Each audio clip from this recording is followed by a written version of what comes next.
And we're live. We're live for another Bitcoin Beach Grants Day workshop, third of a series of workshop tailored at looking at Bitcoin circular economies, how they're born, how to start one, what makes them successful, and what impact do they have for the Bitcoin ecosystem. Super excited to be here, and I'm going to be joined by some amazing speakers, including Hermann from Bitcoin Ekasi, Rick from MotivPeru, and then a plethora of other Bitcoin circular economies talking about their success stories today. So today we're going to be diving into success stories. We're going to be diving into like case studies. We're going to be looking at what makes Bitcoin circular economies successful, what makes them challenging, and so what's needed to push them forward. And so with these workshop, it's all about like information transfer, getting you the information you need to kind of get going with your project.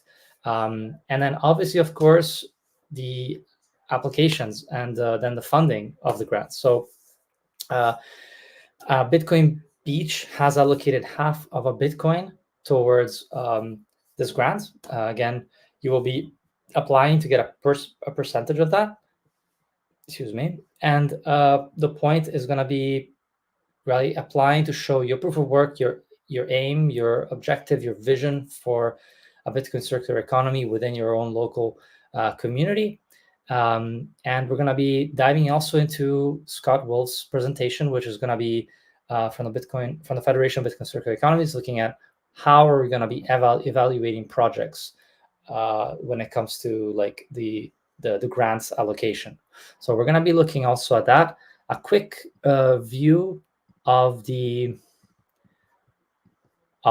grants page. We're actually live right now. So if you go to geyser.fund/grant/8, you'll see the live stream right here.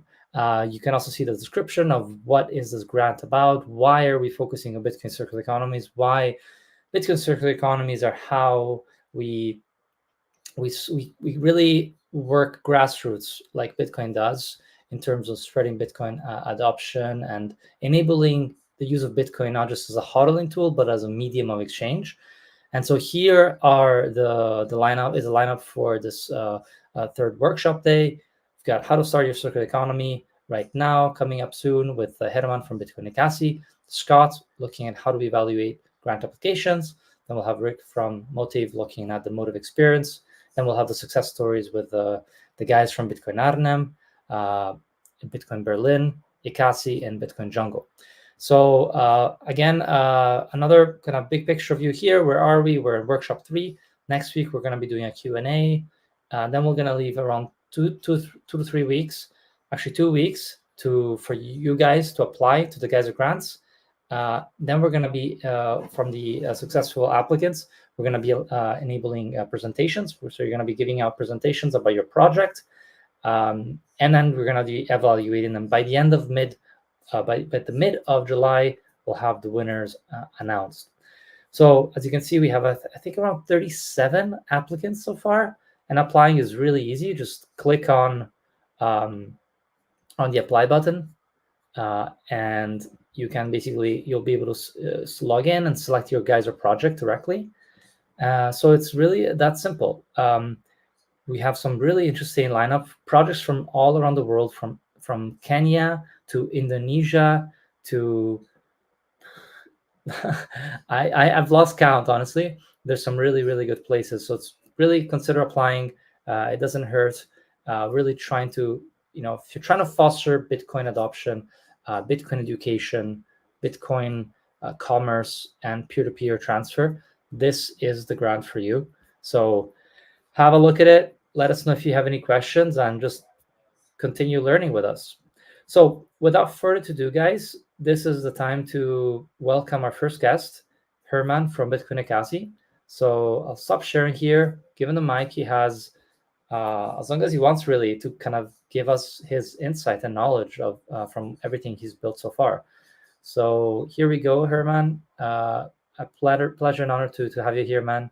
Thank you so much for dedicating your time. It's really, really, really appreciated, and knowledge and know-how. So I'll leave it to you. Look forward to learn more about what makes circular economy successful from your experience. And let's go. Let's do it. Yeah, cool, man. Can you hear me? Yeah, loud and clear. Awesome. Awesome. Thanks for having me. Really appreciate it. Of course, of Cool. course. So you Yeah, have a just presentation, right?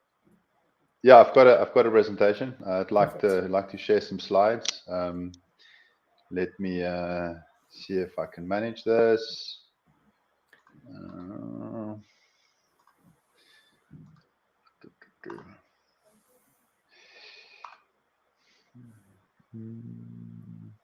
Yeah, as we get set up, we're also going to be start off with just a bit of intro about yourself, but also be interested to hear what brought you to Bitcoin Ekasi and your I think that kind of really interesting background that you bring, which is you have this very this kind of really grassroots grasp of the community. You've been there for a long time. So I think it's going to be a key part of your message, probably. That's the wrong person. There we go. Yeah, so I've got your screen. Perfect. Here we go. cool. Can you see that? Yep, it's loading, and I get the presentation now. Perfect. All right, I'll just start it at the right place. That's not the beginning, and there's the beginning. Perfect. Cool. Okay. Is that up on screen? Yep. Yeah, it is. You're live. We get a presentation Awesome. covering the entire page. So yeah, Cool, the man. mic is yours. Thank you so much. Cool, will do. Yeah, so I'll take a little bit of time to chat about a few different things here. I think I'll start off by just giving a brief sort of history of the project that we operate. And I think understanding the history of something enables you to better understand how it actually works. And if you want to sort of emulate or use this as an example, it's a good idea to start not always looking at where a project is now, but where it came from. If you can understand where the project came from, it'll give you a better idea of how you could move forward in your own project. So this is the overview. I'll just spend a little bit of time talking about our project, as I said, just to discuss the different elements that brought the Bitcoin Ekasi project into being. It's not these types of projects are not like mushrooms. They don't just grow out of the ground spontaneously. They kind of take a considerable amount of effort and oftentimes pre-existing elements that contribute to their existence. And so I think it's a good place to start. So we'll start with that story, or rather history, just a background, and then in the second half, move on to lessons that I've learned. And this is not an exhaustive list, but I think it's probably the most important lessons that I've learned, and that would be useful to keep in mind starting off. So that's kind of how we'll divide the presentation up into two halves, and then hopefully leave some time for questions at the end, if there are questions. So yeah, let's start Awesome. with the overview. So the first element to keep in mind is the platform that we used to build the project, and there were two different parts to this platform. The first was a business that my wife and I founded in 2010. It's a surfing tourism business, and this enabled us to do many things. But most of all, the business enabled us to start using Bitcoin, and it was not necessarily by choice that we started using Bitcoin. We were put in a position where we kind of had to. And the reason I mention this is because it was very valuable to come from a perspective of having used Bitcoin to solve a problem. So we started the business in 2010. My wife is Russian. We met in Amsterdam in 2008, and she's really the sort of the brains behind the business. I kind of tagged along for the ride, to be honest. So we in 2014, after 4 years of operating, we were put in the unfortunate position of being financially separated from our clients. We had we encountered problems with international payments due to the majority of our clients being Russian. We were one of the first operators to market South Africa as a destination, and with the initial outbreak of conflict in that area, we were separated from most of our clients. And so in 2015, we started using Bitcoin as a means of payment, as a medium of exchange. Not as an investment vehicle, but as a way to literally send money from one place to another. And we received some payments in Bitcoin, but because the sanctions were not complete, it was not all of them, and that changed in February 2022, obviously, when the conflict escalated. So this is kind of just a brief history, and I think this is important to share because it's important to understand that when you're building a circular economy project, experience in Bitcoin is quite important, and it's valuable to partner with people that have experience. In this case, it was a combination of myself and my wife who had the experience. It can be a single person, it can be a friend, it can be a work colleague, but in whichever way you do it, it's very valuable to have a platform of experience in having used Bitcoin, and not to come at it from a position of inexperience, but to make sure that there's someone on the team that understands the background and the mission, so to speak, with Bitcoin being better money. And so the second element that we used, so just to go back, this was the first element. You can call it the first cornerstone, and then the second cornerstone was a non-profit organization that we established more or less at the same time as we started the business, also in 2010. And this was an important cornerstone because this allowed us to build a platform in the community. And when I say the community, I'm talking about the community where today we host the Circular Economy Project.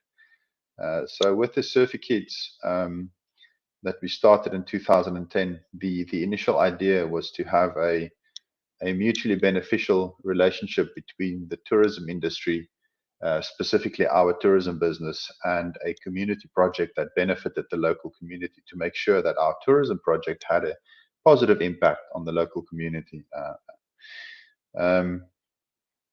We started the surfing program for children in 2010. It's a project that operates 5 days a week, all year round. We provide surf lessons and daily meals for the kids. The children are recruited from a township, which is obviously a very impoverished community. And the coaches that we recruit, very important, come from the same township community as the kids. And essentially what we do is we teach children proof of work. It's about learning to surf at a high level, and it's a skill that takes many years to learn. And we cooperate with the local tourism industry by providing authentic experiences to tourists. And in doing so, tourists have an experience of something quite unique, while they can rest assured that it has a positive impact on the local community by partnering with a well-intentioned and a well-established non-profit charity organization. So that's a background of the two sort of cornerstones that we used to build the circular economy project on top of. And with both of these organizations being established in 2010, and with Bitcoin having been used in the business for quite some time, you can see how it takes time to put these things in place. And this is really why I want to talk about this, because I think these are the three elements that I want to highlight, and it's experience, inspiration, and a community platform. This is what enabled us to build the project, the Bitcoin Ekasi project. You know, perhaps one could look at social media and it looks like the circular economy project emerged out of nowhere, but it certainly did not. It had a history, and it had a foundation that took time to build. And this is not to say that a person wanting to start a circular economy project has to go out and build those foundations from scratch. That is not what I'm trying to say. Those foundations can exist in many places already. What I'm trying to say is that one should go and look for those foundations and build on top of those foundations rather than to try and start a circular economy project from the ground up. It's always a good idea to try and build on top of those foundations. I think that's the important thing to take away from this. This is just sort of a little, you could say, an emoji-like flow chart. So it's experience, inspiration, and then the trusted community platform. And so the experience was the business that we've operated since 2010. The trusted community platform was the nonprofit, the charity organization that we have been operating since 2010. And then the inspiration came through Bitcoin Beach. And that is absolutely crucial because we wouldn't have moved on to create a circular economy project on top of the platform that we had if it was not for the inspiration provided by Bitcoin Beach, because they really showed that it's possible, to do that. So that's a brief background of our project. And you know, if there's anybody watching this, whether it's live or watching the recording, that's curious about some of the details, I'm happy to discuss that in further detail. There are other videos and podcasts that I can share information on. But the point of sharing this is really just to demonstrate that the platform is crucial. One can think of a circular economy project as a type of a lightning network and a second layer lightning network scaling solution, whereas the platform and the experience is kind of like the underlying blockchain. You know, you need that underlying blockchain layer, base layer, to build on top of. A circular economy project without anything underneath it, it could work. It could work. I've seen examples of it working, but in our case, we built it on top of a existing platform. And this is kind of the way in which I'd like to move forward and discuss the lessons that I've learned from this. But just to reiterate, the Surfer Kids was a donation-based organization, and it still is a donation-based organization. We used to do fundraising fiat, and we still do fundraising, except now we do it in Bitcoin. We had a program that empowered local youth through surfing, and we still have that program, except now we've got a second layer built on top of the foundation, and that is a Bitcoin circular economy project.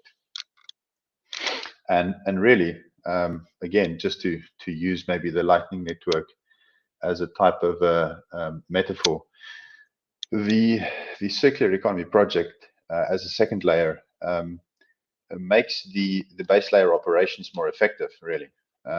It enhances the existence of what already existed before. Sorry, it enhances the functionality of what had already existed before. The Surfer Kids has become more impactful because of the circular economy project that's been built on top of that platform. Similar to how the Lightning Network expands the capacity of Bitcoin itself. Yeah, so I'd like to spend a little more time. So that was a sort of the first third of what I want to go through, and I think I'll spend more time on this because this is really important. The lessons that I've learned, or at least the important lessons that I've learned since we started. And the first one that I want to focus on, and this is really, really quite important, spending sats is more important than accepting sats as payment. And what I mean is that a lot of focus is often put on onboarding merchants. And obviously, you do need to onboard merchants if you want to build a circular economy, because the whole idea is to be able to spend Bitcoin at a place that accepts it. But in my experience, the more important part of the equation is to solve the spending side of the equation. Who's going to be spending sats? Because if you have someone willing to spend sats, the almost natural result of that is that you'll end up with merchants willing to accept it. But it doesn't work the other way around. Just because you've onboarded a merchant to accept sats as payment does not automatically create the ability for someone to spend it. So it's more important to focus on the spending side, because the spending side will lead to the accepting side in merchants. If I build a business and I pay my staff salaries in Bitcoin, then almost by natural extension, they will begin looking for places that accept Bitcoin as payment. But if I go to my neighbor and I convince him to accept Bitcoin as payment, that does not necessarily mean that there's someone willing to spend it. So the spending side is really important. And I've seen this more than once, where I would go to a business that has supposedly been onboarded to accept Bitcoin. In fact, it happened today. I'm in Lisbon in Portugal at the moment, and I visited a place that was listed on BTC Map. I walked in, I asked them if I could pay in Bitcoin, and they had no idea what I was talking about. And so this is what happens when a merchant is onboarded and there is not a regular flow of sats being spent at that business. They lose interest. So it's really important to focus on the spending side, and it's a more difficult part of the equation to solve too, because it's not so straightforward as to where those sats would come from. Who is the person spending the sats, and where are they getting those sats from? Are they getting paid their salary in satoshis? So it's a slightly more difficult side of the equation to solve, but it's definitely the more important side, I think. So that's the first important lesson that I've learned. And just to draw a comparison back to our own project, the way we solve the spending side of the equation is that, I'll go back 2 slides here. The Surfy Kids has always been a donation-based nonprofit organization, and it still is a donation-based nonprofit. We used to do fundraising in fiat, and now we do fundraising in Bitcoin. And what we do with the Bitcoin that we fundraise, a large part of it goes towards paying the salaries of the staff that run the organization. And that's how we tackle the spending side of the equation. And that's how we first tackle the spending side of the equation. We have a whole team of people who work 5 days a week to run a program that teaches children surfing. And the people who run that program earn their salaries in Bitcoin. And so we have people earning salaries in sats, and by extension, people that are willing to spend sats, because if your entire salary is paid in Bitcoin, you don't have any fiat to spend. You have to spend sats. And from that, the merchant onboarding side follows, because now you've got a whole team of people who are willing to go out into their community and onboard merchants to accept satoshis as payment.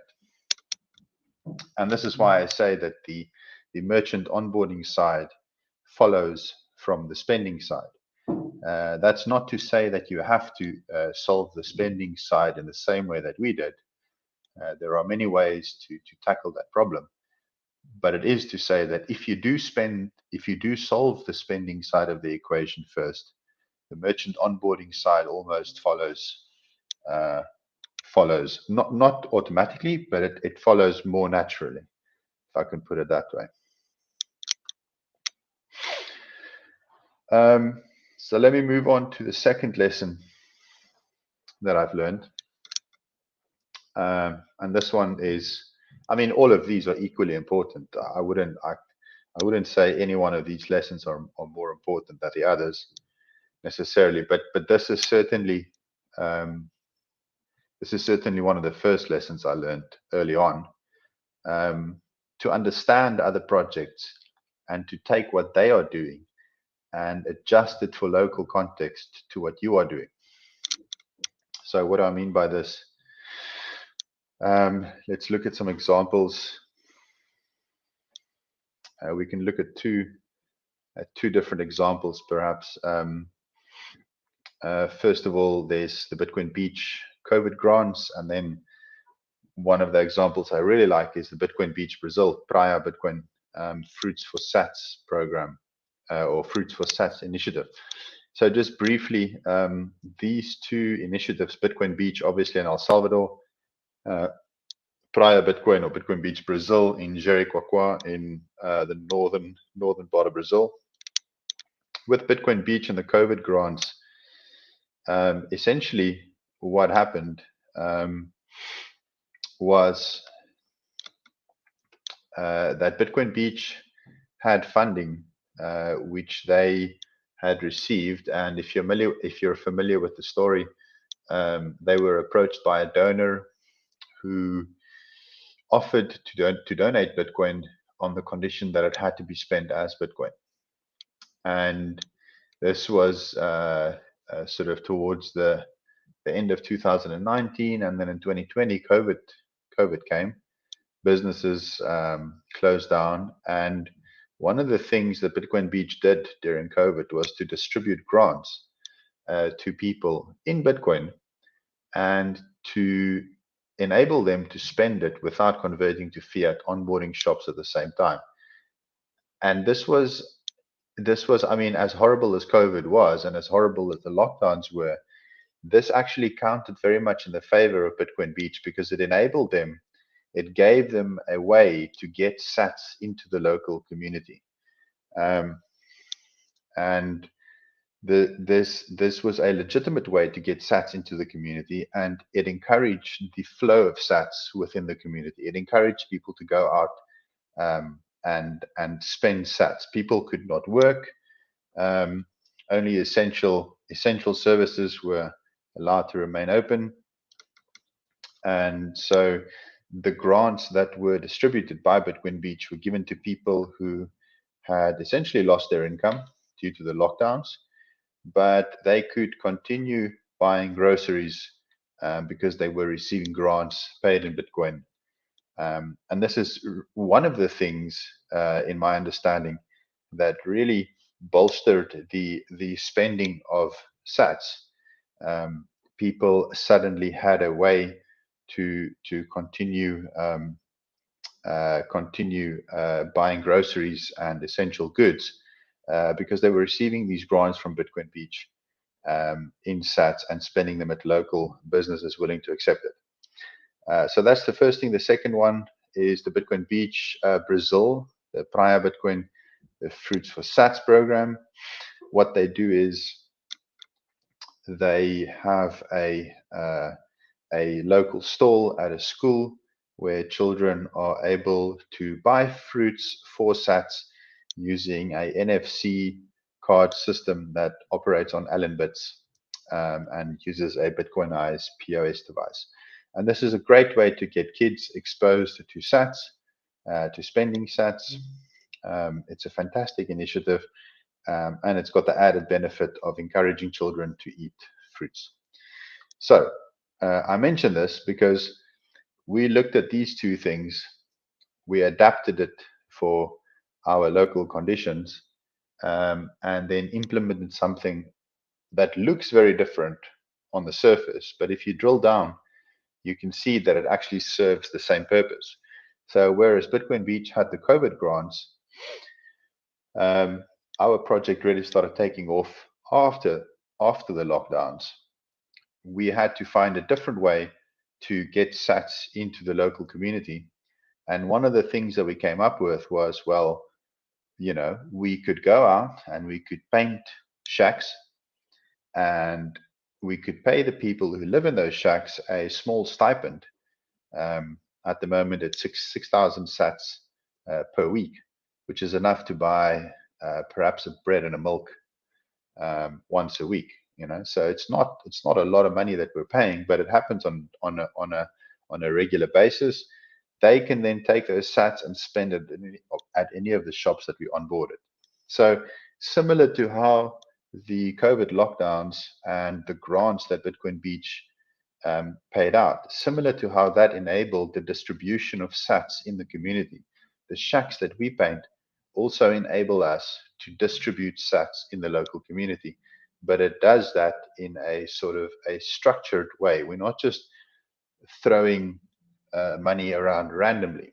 We are giving it to specific individuals for a specific reason. And that's what you want. You want people to receive sats, and you want people to go out and spend those sats, but you want to do it in a structured way for a specific reason. And I mention this because I think it's worthwhile looking at other projects, look at what they do. And if you think that what they're doing is something that won't work in your local context, just think about how you can adapt what they're doing to your local context, because you don't have to do exactly the same thing. You just want to look at what they're doing and find different ways to achieve a similar end result, if that makes sense. And so with the Fruits for Sats initiative in Bitcoin Beach, Brazil, we took that and implemented something which achieves a similar end result, but looks very different on the surface of it. So we have children who earn rewards at the end of each month, and they earn these rewards in exchange for participating in the Surfy Kids daily programs. And then they can go around to the shops and they can either spend or save those sats. So on the surface of it, it perhaps looks a little different from what Bitcoin Beach Brazil, from what Prior Bitcoin is doing. But if you drill down a little deeper, you'll see that it achieves a similar end result. And that's really the point, is to try and adapt what other projects have done and to find creative ways to achieve the same result through a different means that is suitable to your location.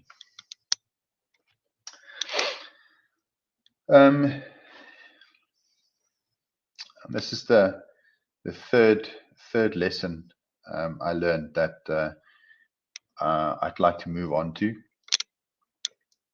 and I think this is perhaps a slightly more how can I put it? It's not so easy to implement, but it really is key to success, I think, because oftentimes we can overlook what is already in front of us by thinking too far ahead into the future. And so I think one should really focus and specifically focus on what is already in front of you and see what can you use that's already there that does not have to be rebuilt. And so, if a person is listening to this presentation and thinking, well, I don't have the experience in Bitcoin that you have, so how am I going to get that? It's going to take too long. The thing to keep in mind is that if you've got the initiative to start a circular economy project but not the experience, then go and look for something that you already have. Do you have other Bitcoiners in your local community? Is there a local Bitcoin meetup? Is there a local conference perhaps that you can attend? And if there is no local meetup, perhaps you can start one. Even if you can find one other person in your local community with whom you can share your experience and your expertise, that's already better than trying to start off on your own. It can be a very daunting prospect to start this alone. And so start by looking for experience around you. And then look for inspiration. Look at the projects that have already done this. See what they have implemented, and look for something in those projects that inspire you. And take what inspires you into consideration. And then look for trusted community platforms. You don't have to build those from scratch. There are nonprofits, charity organizations, schools, sports clubs, sporting teams, hobby organizations, anything really where people come together in a group and pursue some sort of a common objective. Any of these can be used as a trusted community platform. If you can get involved with the organization, and if you can do things that clearly benefit the organization, then that is the kind of platform that you are looking for. And then the final step is, of course, a circular economy project. But I put a big question mark there because I don't think one should actually start with thinking about the circular economy project itself. I think you should start by thinking about the experience, the inspiration, and the trusted community platform. And the nature of those three things and how they come together will probably have more to do with determining the nature of the circular economy project than one might imagine. If you have one type of circular economy project in mind, but the local meetup that you interact with, the trusted community platform that you find, and the inspiration might dictate that the circular economy project could be different in nature than what you had imagined. So don't start at the end, start at the beginning. And I think the beginning really is those three elements: the experience, the inspiration, and the community platform that you decide to work with. And this is kind of, I think, probably the final lesson that I'll discuss. I decided which lessons to focus on, and I didn't want to talk about too many different ones. But this is also really quite important. Oftentimes people are encouraged to think big, but I think when it comes to a circular economy project, it's not that one shouldn't think big, but it's probably better to start small and focus on high concentration rather than wide expansion. A circular economy project is more effective if it is highly concentrated rather than spread out over a very large area. You could be more effective by working with 3 different businesses that are located across the street from one another, as opposed to 10 different businesses that are spread out over an entire city. And that's kind of what I think should be kept front and center. So this is the Bitcoin Ekasi community on btcmap.org. And as you can see, there's only 14 businesses listed in that community. And if you take a quick look at that, one might think, well, that's not particularly big, and you'd be right. It's not particularly big, but that's the whole idea. It's not about the scale of the project. It's about the concentration and the focus, because it's better for us to have 14 businesses that interact with Bitcoin on a daily basis than to have 28 or 42 or whatever the case may be businesses who interact with Bitcoin on a less frequent basis. I would rather operate with less businesses and a higher frequency of Bitcoin interactions than with more businesses and a lower frequency. And again, this comes back to the first lesson, which is the spending side is more important than the accepting side. The question of who is spending the sats is more important than the question of who is accepting the sats as payment. It comes back to that, because thinking back to how we power the circular economy, we do it through salaries. we only have a team of 17 people, and of that 17 people, only 9 work full time. So there's 9 full time salaries and 6 part time salaries that are paid into this community. And with 9 full time salaries and 6 part time salaries, it doesn't really make sense to onboard more businesses if there is not another source of incoming sats to be spent. And this is what I mean with high concentration rather than a wider scale. And just sort of to finish off with the scale of our project, again, this is a kind of a reality check, because oftentimes things get pulled out of proportion on social media, and people might imagine that what we're doing is this massive big project that's all over the place, and really that's not the case. It's a high concentration in a small geographic location. That has been our focus. There's only about 100, between 100 and 200 people that have a direct interaction with Bitcoin on a daily, weekly, or a monthly basis. And this is after running the project for 3 years. I think that's pretty good progress. But if it sounds small, then you'd be right. Yes, it is relatively small, but it's highly concentrated. That's the point. It is a high concentration of people that all have a very close relationship with one another. And that's the important point to make. I think it's far more effective. And I know it's far more effective because I've seen it in practice, to have this high concentration of people that all operate within a small geographic location. And that's where the sats are flowing. You know, it's perhaps only between 100 and 200 people, but the frequency of the Bitcoin interactions is very high.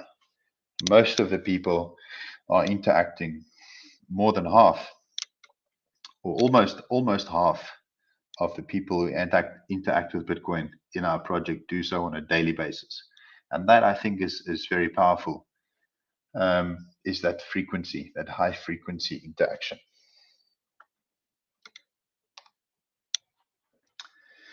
Cool. So that's the Amazing. end of the presentation. Thanks so much for that, Herman. That was amazing. Cool. Yeah, that was really amazing. Thank you for that. A lot to unpack here. So I'll definitely start with some questions, but feel free, if you're listening from Twitter, from YouTube, you can drop a comment and we see it here and we can pull it up. So feel free to ask questions wherever you guys are. The more questions, the merrier.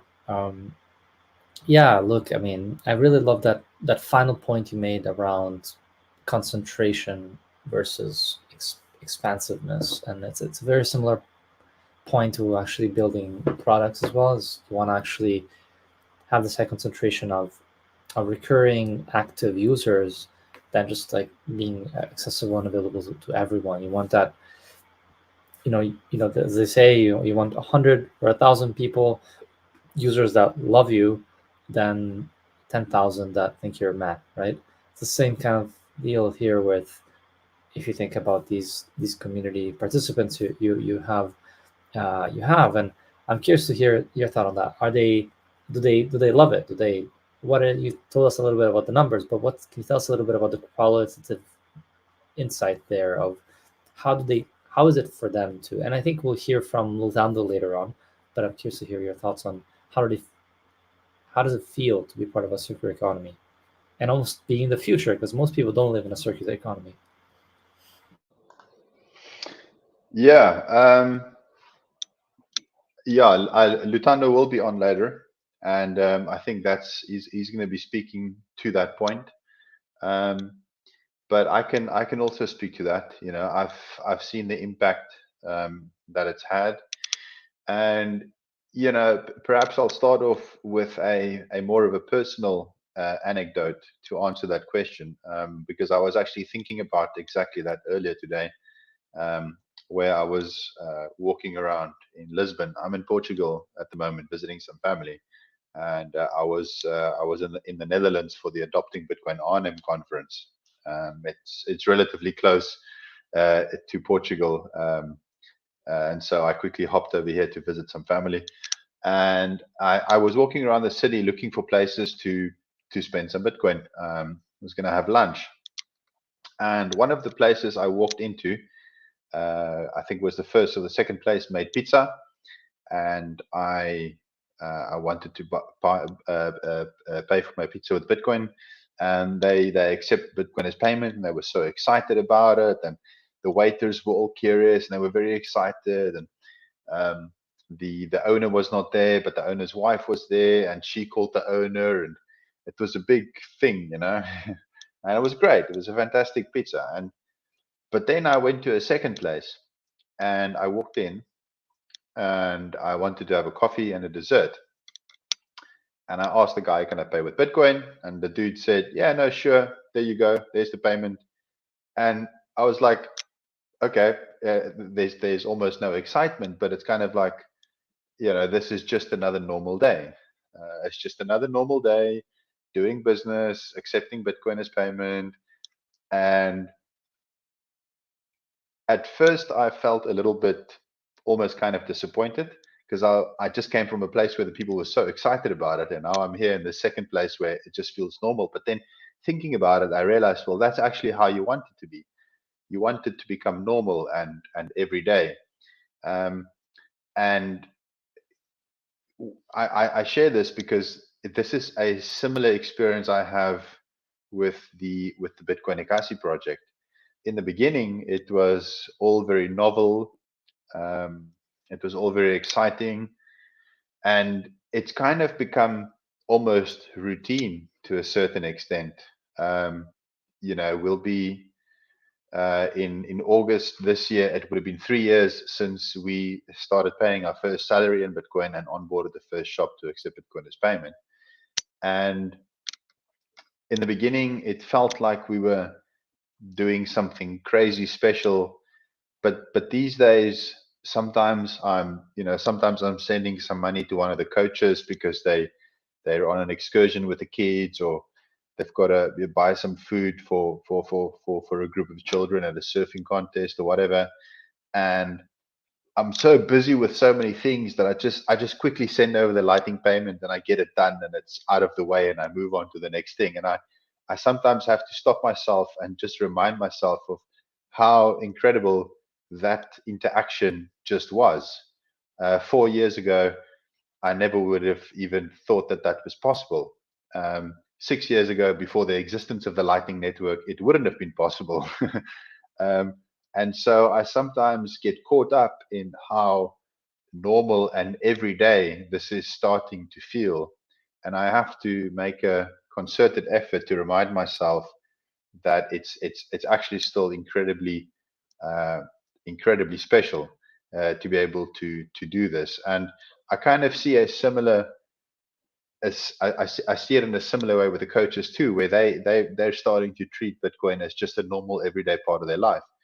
And that's actually what I want, and I think it's great. I don't want it to be a novelty. It must just be, this is the money we use because it's better.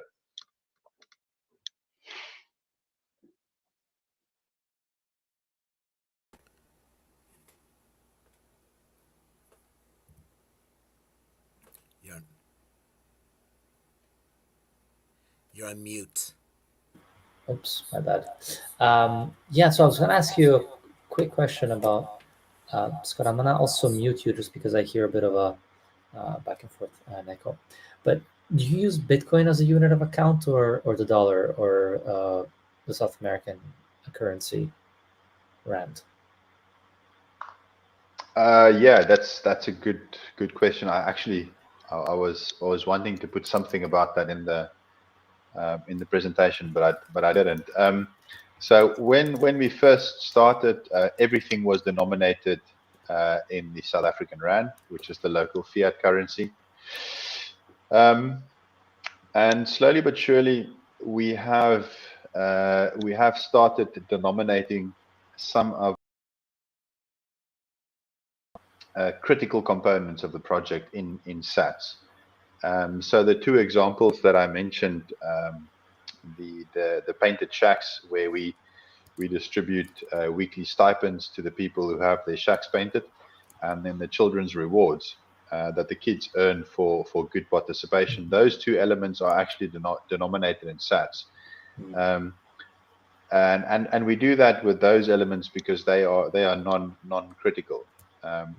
But the other components, like the salaries that we pay, those are still denominated in fiat.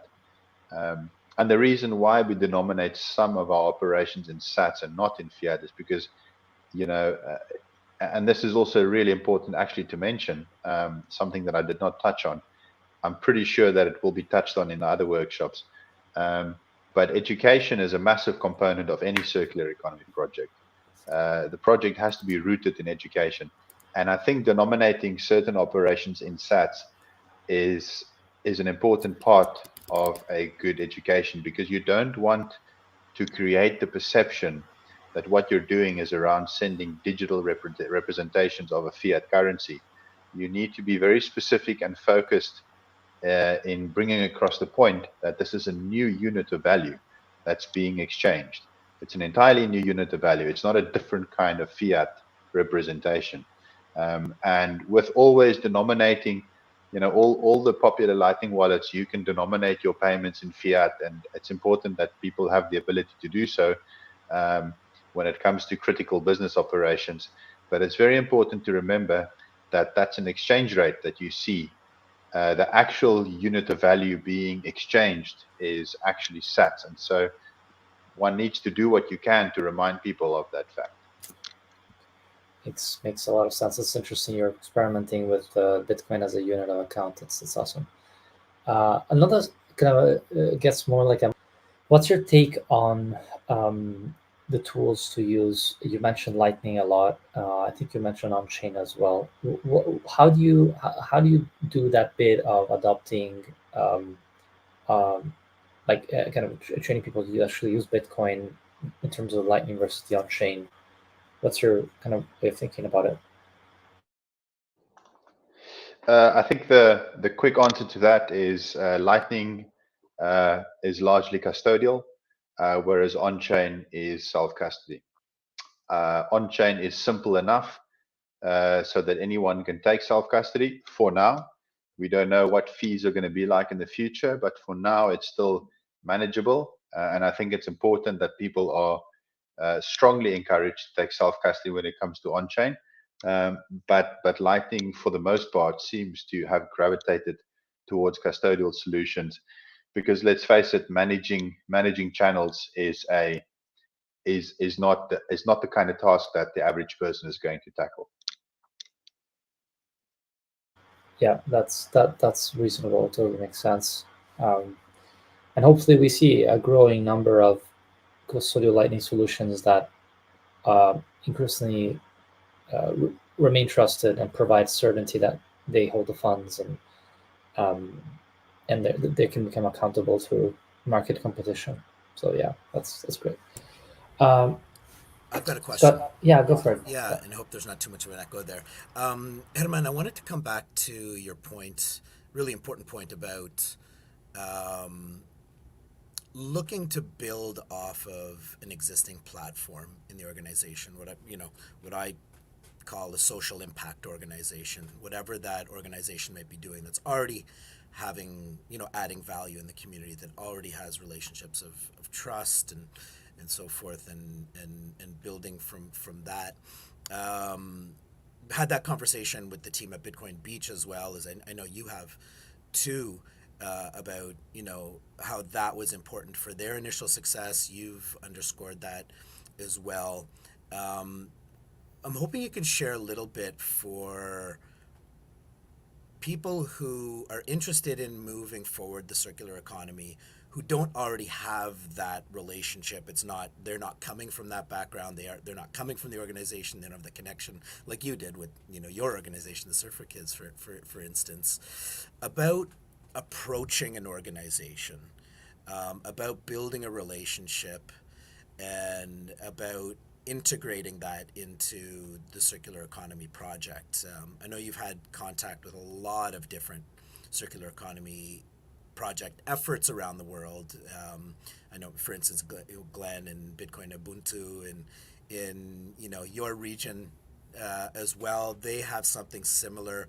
What have you heard and what have you learned, and just your gut experience too, about how to approach organizations like that around the Bitcoin conversation, about its value, about the potential mutual interest there, avoiding, obviously the hi, I'm a Bitcoiner, I'm here to help save you, evangelizing sort of approach. Any advice for individuals who are Bitcoiners, want to build out the circular economy, but don't already have that relationship of trust built, about how to forge that? Yeah, I mean, I think that's the $1 million question. If you want to follow the model that we have followed, again, I just want to reiterate that the sort of the title of the workshop is how to build one of these circular economies, and I obviously tackled that question from my own perspective using the sort of what's the right word? Using the mold that we used. There are different ways of doing it. Bitcoin Witsand is a great example. Arnhem, Bitcoin Stad in Arnhem in the Netherlands is another great example of people who did not do it the way we did, but approached it from a very different perspective. However, your question relates very much to the perspective of the Bitcoin Ekasi and the Bitcoin Beach model. If you're going to follow that model where you use an organization that does social good in the community as a platform. And yes, to your point, if you don't have access to an organization like that, it's not easy or straightforward as to how to move forward and orange pill a community organization. Typically community organizations are quite sensitive to outside influence. A lot of times, people who run these organizations have to have quite how can I put it, an adversarial stance towards outsiders coming in, trying to do good, but perhaps not being entirely honest about what they want to do. Um, and I've seen firsthand that it can be quite difficult. But I think the key lesson that I've learned is to really try and build a personal relationship with whoever is running the organization. I think that's the most important thing you need to be doing, is perhaps not to look at the entire organization and to approach it as an organization, but instead try and approach a key individual within the organization. If it's not the director or it's not the chairman, if it's somebody who's not quite that high up, that's also fine. But as long as you can get somebody in some key position on your side, I think that is a good starting point.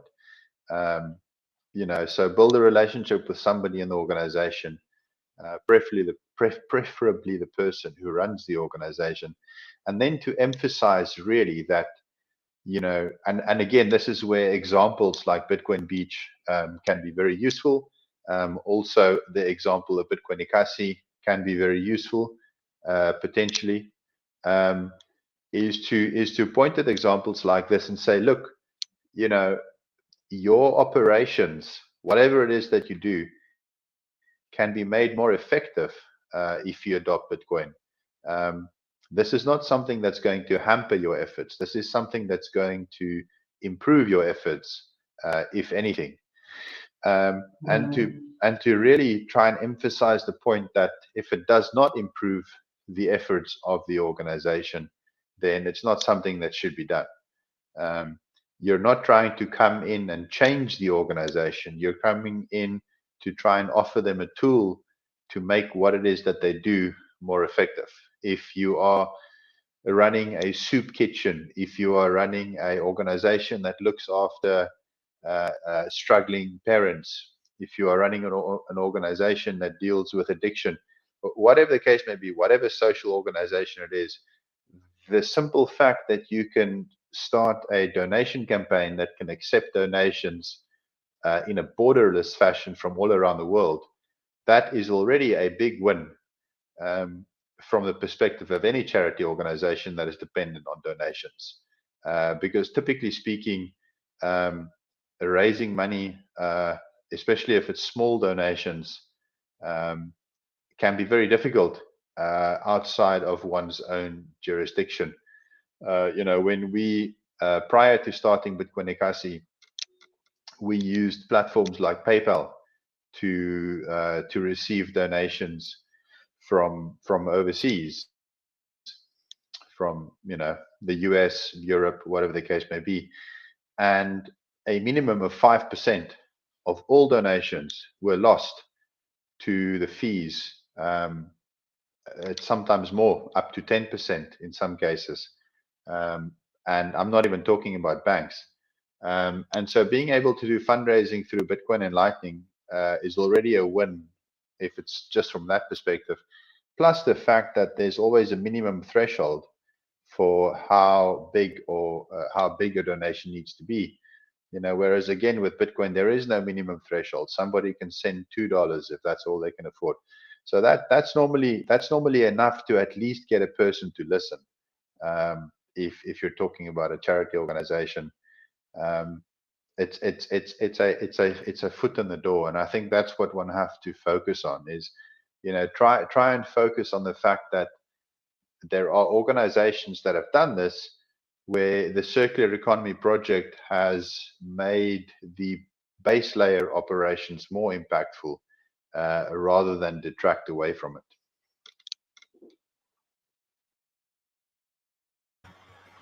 Fascinating. Follow-up question for me as well. You mentioned a lot about the importance of concentration.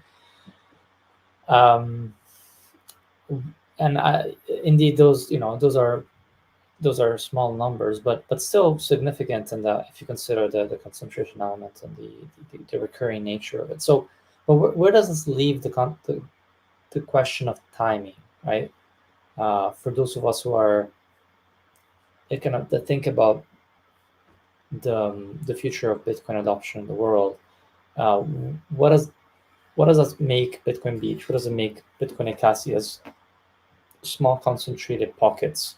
Is it the beginning, or is it just almost like a test net? Are we still in testnet mode? Are we still testing the grounds? Are we experimenting what works so that can maybe scale down the road? What are your thoughts?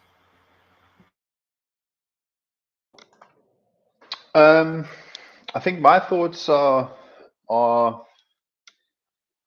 as follows. I think what you're seeing with projects like Bitcoin Beach and prior Bitcoin and Bitcoin Jungle in Costa Rica, and there's Arnhem Stad in the Netherlands and Bitcoin Ekasi, and these types of projects are perhaps sort of early nodes in the network. And I think as the network grows, the individual nodes perhaps become smaller, but more frequent in number. And what I mean by that is Bitcoin Beach is a project with a team of people that works for the project. Bitcoin Ekasi is an established project with a team of people that works for the project. But I think the further down the road we go, the less it becomes a case of established projects with teams working for them, and the more it becomes a case of, well, I'm just a Bitcoiner onboarding places of business where I would like to spend my sats because I prefer spending sats as opposed to fiat. And already now, in our part of South Africa, starting with Bitcoin Witsand, and then 3 or 4 other initiatives that are very encouraging in that part of the country. It's less about establishing a project and more just a case of let's just try and see how many people we can get to use Bitcoin. And so I don't think we need to see a replication of hundreds or thousands of these projects necessarily. I think we need to see a certain number of these projects, but then there will be a proliferation around these projects, if that makes sense. So the Bitcoin Ekasi project is focused on a particular part of the city that we are based in, but around the project in areas that we are not necessarily focused on. As a result of what we're doing, people are becoming interested in Bitcoin. People are onboarding merchants. People are beginning to accept it as payment, which is important. And that does not necessarily require them to be part of a formal project, so to speak. It's just a proliferation that's almost organic in a way as a result of the first steps that were taken. I mean, perhaps an example would be El Salvador, where you have Bitcoin Beach in El Zonte, and there's Bitcoin Berlin, which is in a town nearby. But you don't need a formal project in every single city and every single town in El Salvador to make Bitcoin used as a daily form of money. And so perhaps as much as we want to see these projects replicated, I don't think we need to have these projects replicated in every single town. We need a certain number of them, and that will hopefully push us over the threshold. Gotcha. So the circular economies are more like hotspots, right? Hotspots for experimentation, for initial adoption, for the success story that then can be told and then replicated, and then for merchant adoption as well.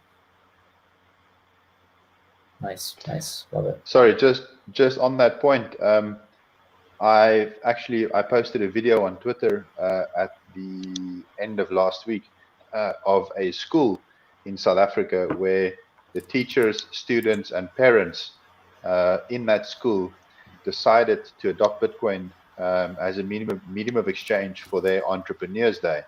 And so many schools do this as part of their curriculum.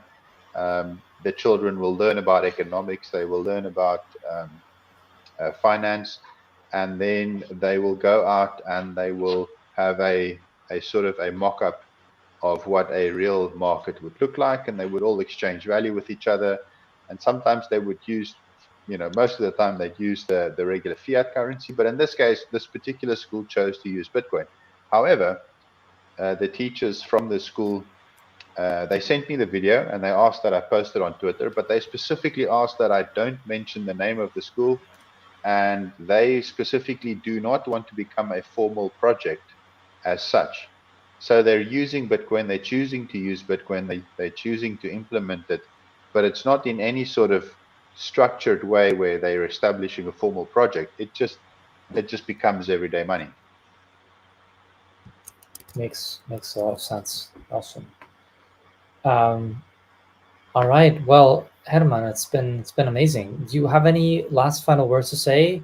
Obviously, it will drop again here where people can find you.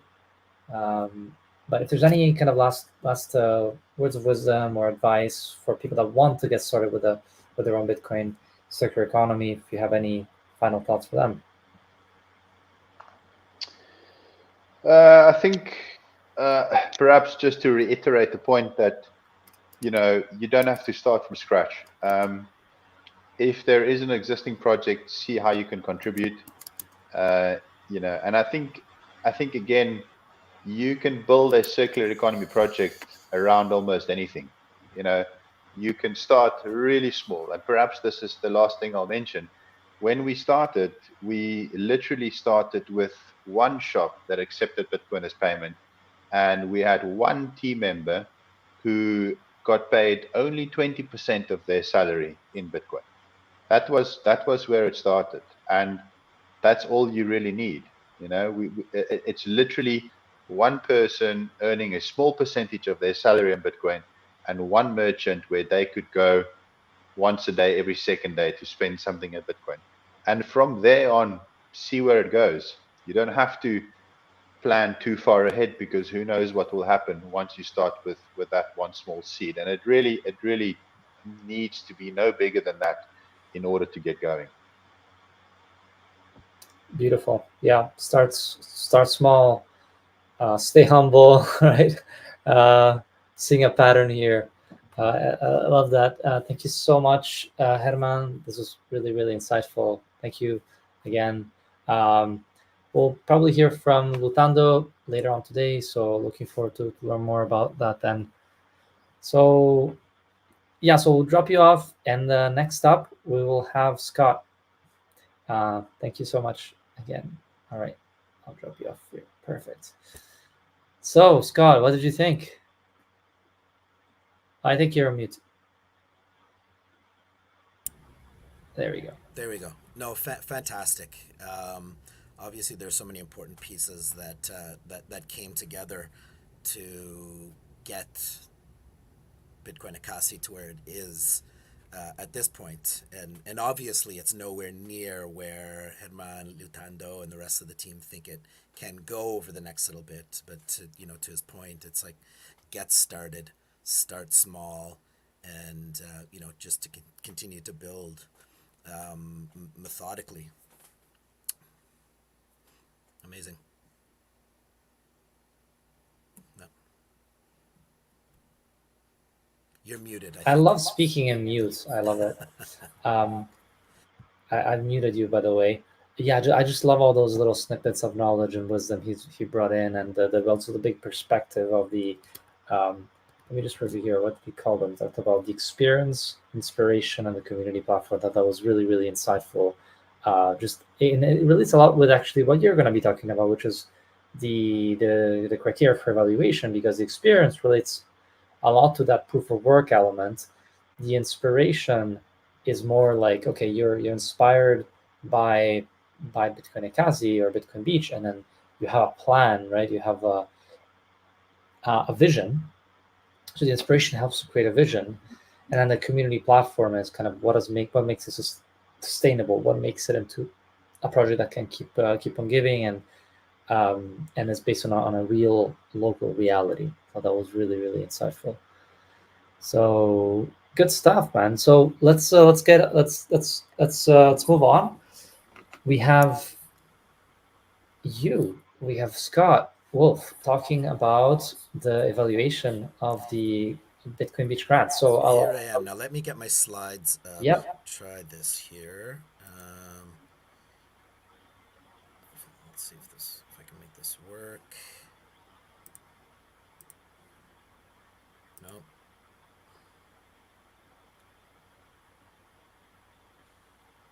And by the way, guys, if you have any questions, if you drop them in on the Twitter, on the YouTube, and we see them, we pop them up, makes it more interactive. We get to you get to ask questions to these great Now, why isn't this creators. working for me, Mick? I'm pressing.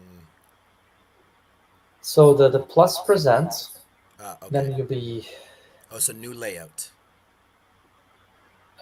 share screen, and then it could be entire screen. Present. Yep. Slides. Oh no, share screen. Yep. Should I do this share screen or slides? Up to you.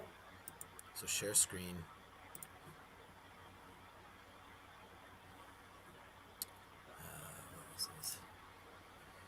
Here we go. Share. All right.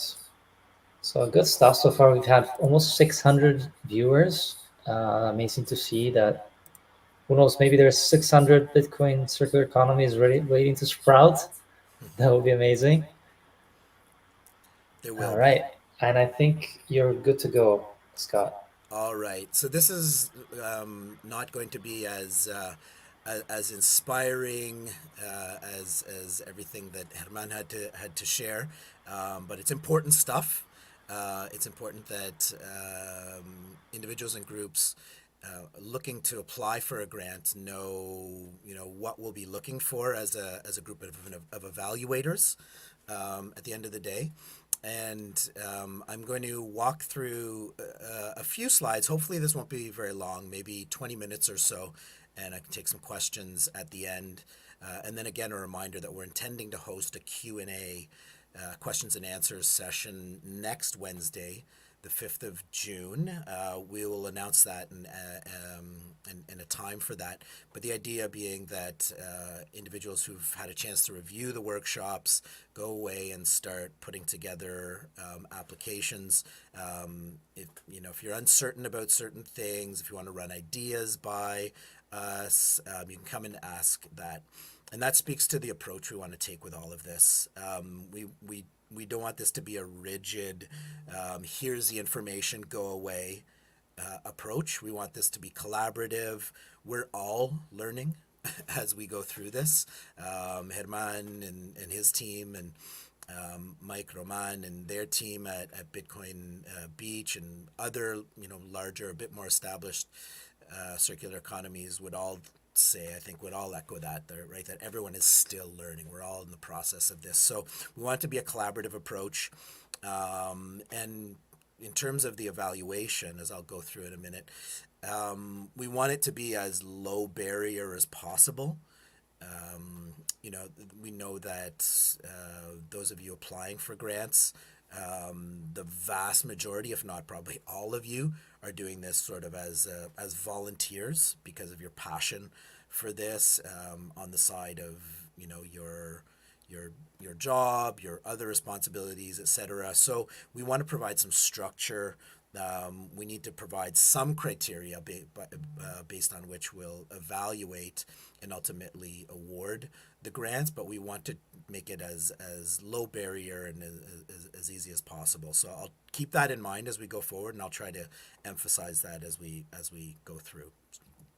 So for starters, I want to underscore again, and because there are some initial expressions of interest on the Geyser site from particular projects that we fear may not ultimately qualify for this, that there is a very, very specific vision for who these grants will be awarded to, and that is for Bitcoin circular economy projects. And so if you have an educational initiative, a travel request, something that most likely has a lot of merit and value, of course, in and of itself, but is not part of a plan and a vision for building the local circular economy, and attached to a project of that sort, it unfortunately will be disqualified right from the get-go. We want to try to state this as often as possible in as many places as possible to save you time. Of course, we want to support, as we can, there's many types of efforts to advance Bitcoin adoption, education, etc. But again, the vision of this grant process is really to support the expansion and growth of Bitcoin circular economies. And so what that means is if you have an initiative that you really think is important, your local educational initiative, your materials development, content development initiative, and you want to pursue this line of support, see who else is in the community. Do you have a circular economy project that already exists? Are there others that you could work with to pull together a proposal for a circular economy project? And of course, bearing in mind what we just heard from Hermann, are there existing, social impact organizations that are, already doing good in the community that you might partner with in terms of trying to move this forward? So again, just want to underscore that it's only for circular economy projects. So in your applications, here are the things that we want to see. And they don't necessarily need to come under these headers. These are the headers that I'm using just to sort of cluster the types of details that we'll be looking for. And again, it doesn't have to follow the model here. Again, whatever way you feel makes most sense in telling your story, in describing the needs that you want to address through your circular economy project, and why the items that you're hoping to have funded and to prioritize through your application. Tell us that story, put those in your words in the way that you feel best reflects your local project and the way you feel about it. But I'm going to categorize the sorts of things that we'll be looking for and that we'll be trying to pull out from your application. And so, core details to begin with. Your project name, whatever that is. Is it Bitcoin Beach? Is it Bitcoin Ekasi? Is it Bitcoin X, the name of your village, town, region, or perhaps country? Whatever that is, let us know, what the project is. And we'd like to know some information about, who's driving this initiative. Of course, we respect privacy and a degree of anonymity. But we need to know something about who's driving the initiative and, behind the scenes, without making, too public necessarily who you are, if there's some privacy that you want respected. We at least, in our application need to know who it is that we're talking to, who it is that we're going to be communicating with. Is it individuals? Is it groups, organizations, etc.? So please share some detail about that. And your drive for wanting to build the local circular economy. Again, we recognize that there are various conditions under which privacy is important. Building out a Bitcoin circular economy is not always something that can be done out in the wide open based on the local political environment, but we need to know who we're connecting with. So share some information with us in your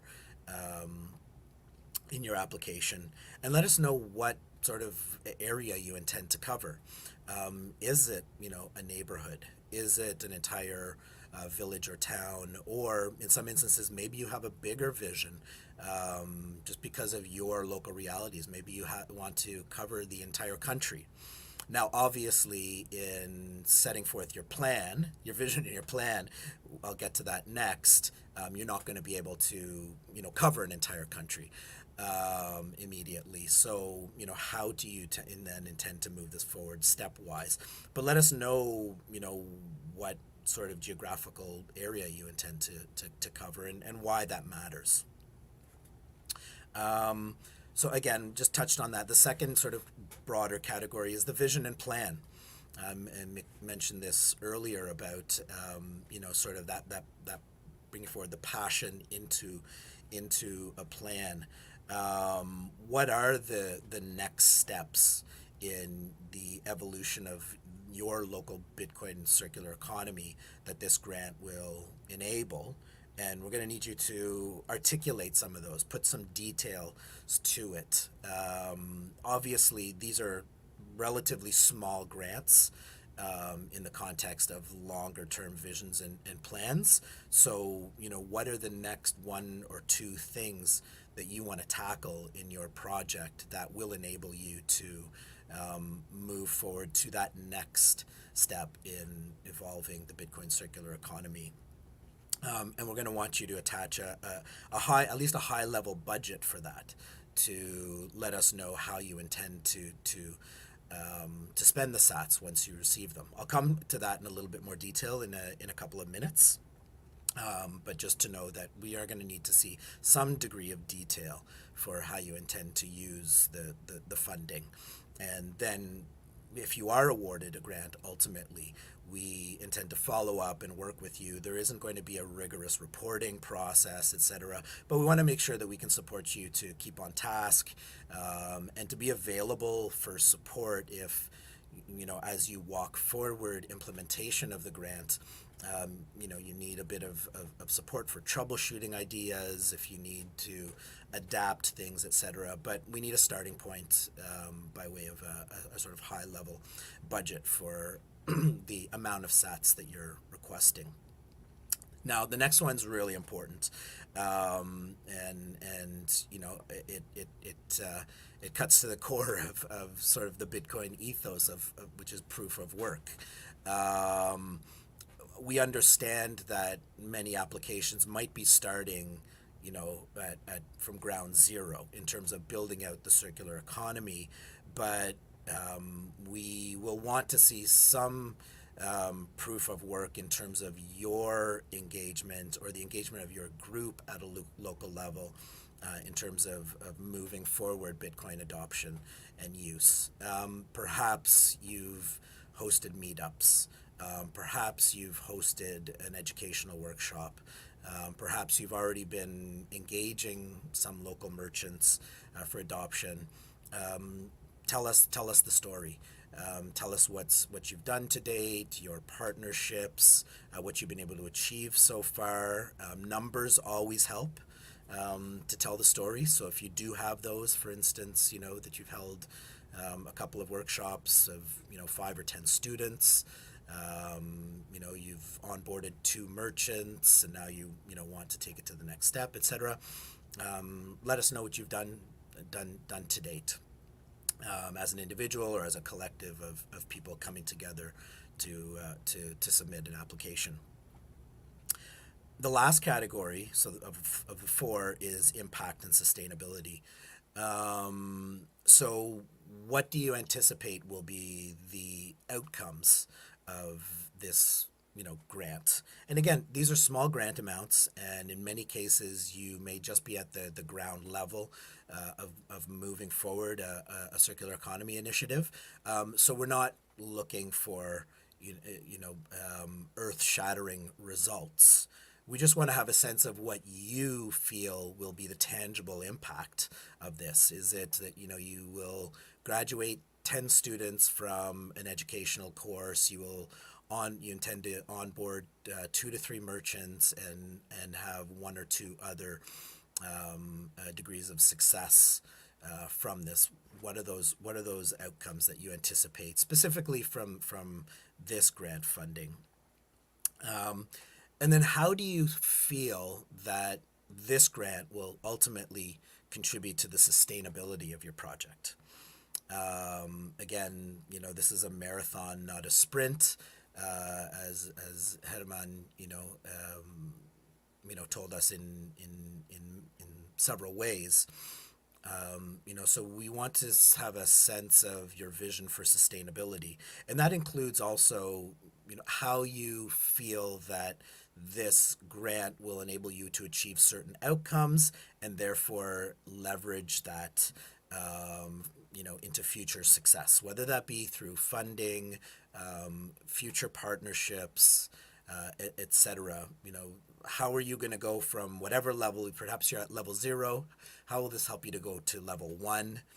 But then what's your vision once you get from level 1 to where you think this helps you get to level 2, for instance?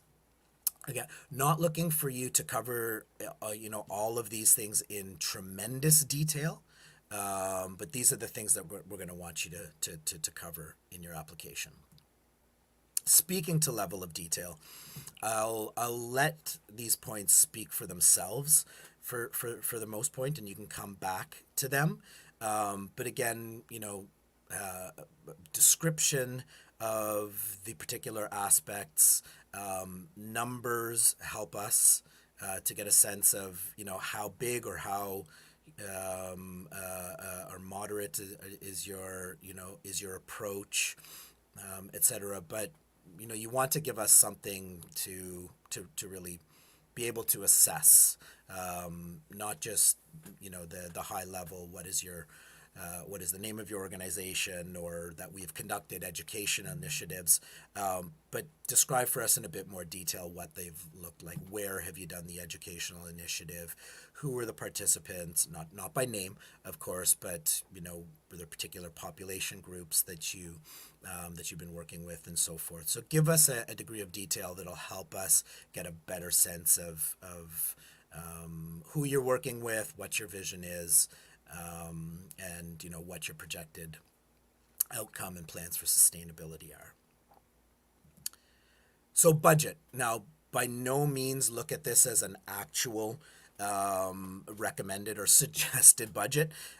Different contexts based on different economic realities, different project types will look very, very different. So I sort of pulled these numbers out of a hat just to give you a sense of sort of a high level budget. So this is a sample budget at a high level for a requested amount of 2 million sats. We'd like you to provide some narrative description of these in the body of your application. So, for instance, around educational sessions and meetups, what do you think that those will look like? Are there particular groups you'd like to draw from, areas of focus? If you intend to provide some sort of promotion, like a SATS giveaway to participants to help them, sort of get their feet planted in the Bitcoin ecosystem. What will that look like, etc. So we don't need you, this is essentially to say, to provide us an itemized breakdown of your budget for each meetup, how many bottles of beverages or food or pens or whatever it is that you need to provide are for those meetups. We don't need that high level detail, but we do want a sense of the things that you'll be covering off, and the high level sort of breakdown of your budget.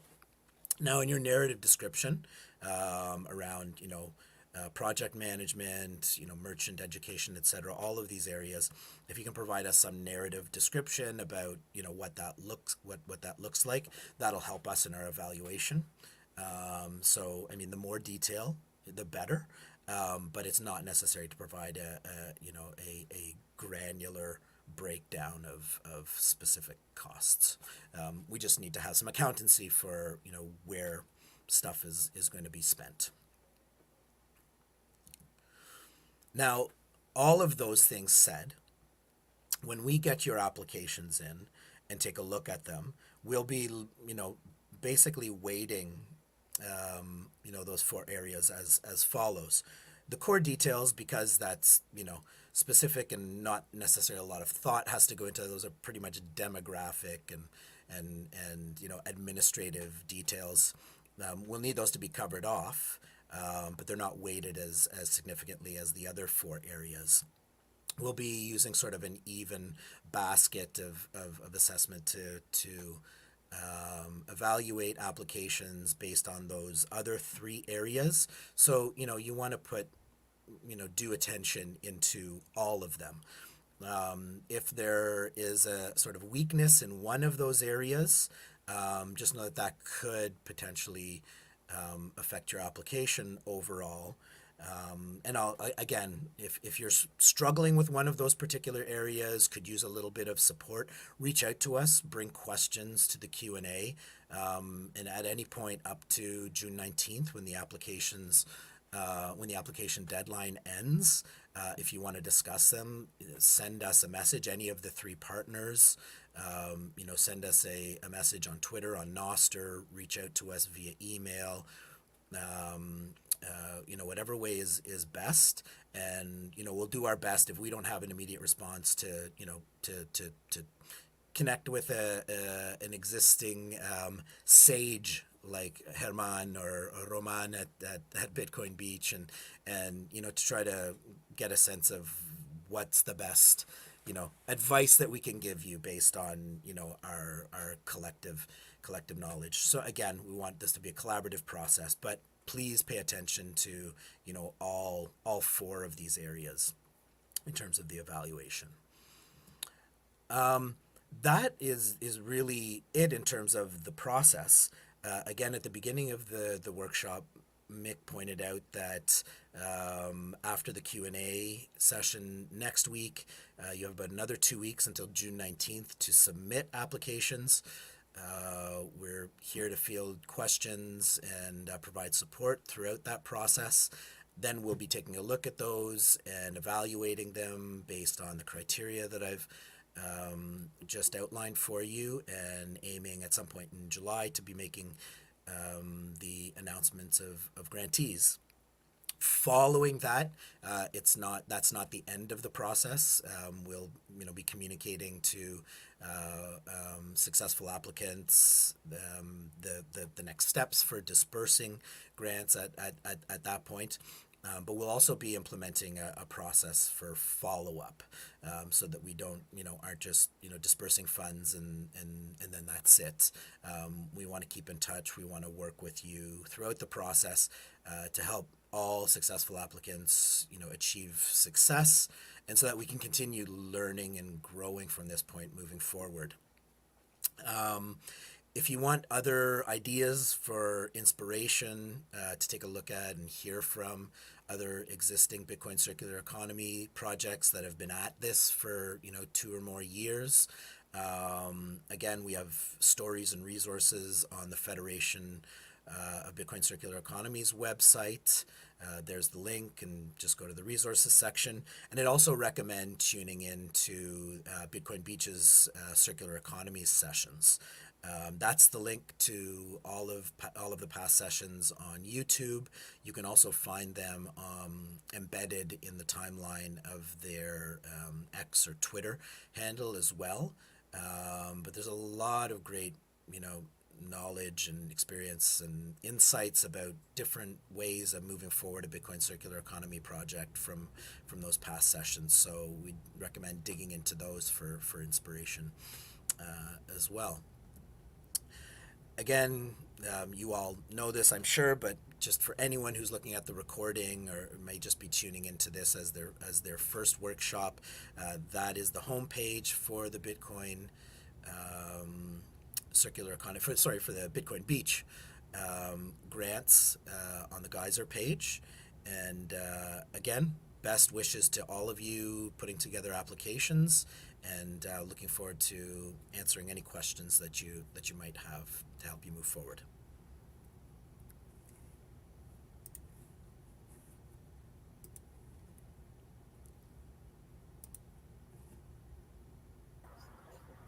Awesome. Good stuff, Scott. That was very thorough, very descriptive. I think no one's gonna have, many more questions following the presentation. So thanks so much for that. That's really, is there a link to the presentation that we can maybe put on the grant description? I think yeah, I had to. Sorry, can you unmute yourself? Yeah, for sure. Let's connect to figure out what the best way is to post it. And people have also got have it embedded in the workshop here. Sounds great. So I wanted to actually take the time and go through some of the applications. What do you think? Spend like 5 minutes kind of looking through some interesting projects that you've never seen before. Have you had a chance to look through them? I haven't, to be honest, yet. Yeah. I've been focused on this and some other things, but it's great to see the expressions of interest without having looked at them in more detail. I mean, my first impression at first glance is that we have some that are clearly in the way of a name, like Bitcoin Victoria Falls, for instance, or Bitcoin Montserrat, that are clearly circular economy projects. Others appear to be I'm using the word just. I want to be careful when I use that, but I'm saying just, individual and educational initiatives or content production, funding requests, etc., that wouldn't qualify. But that may be because I haven't clicked on them to see that it's actually, a more focused proposal for a rollout of a circular economy. But this is just another opportunity for me to underscore that we'll only be considering applications for Bitcoin circular economy projects. So if there are any applications there in process that that are going to turn the idea of an educational initiative into a circular economy proposal. That's just a reminder to please clarify that some, you know, in the details of your account profile Yeah, that you've submitted here. absolutely. I'm seeing a lot of interesting ones pop up in South America and the Caribbean. This is an interesting one with the Bitcoin house in Montevideo, which is in Uruguay, which is awesome to see that they have their own goals set up. And yeah, this one gives you a good sense that they're working towards something. They have a work in progress entry showcasing the actual work on the house and the building.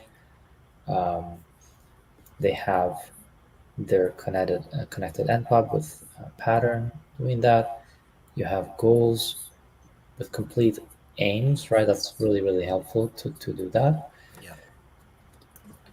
But also, But again, just go for want it. to bring it back to the idea that the focus is about how does this contribute to the circular economy.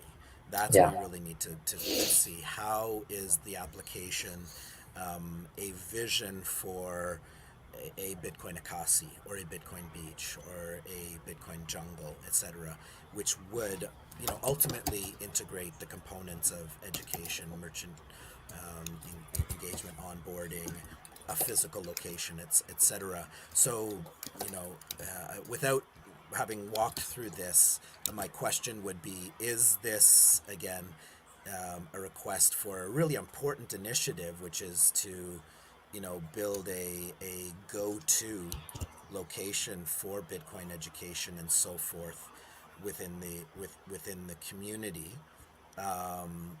But is that where it stops?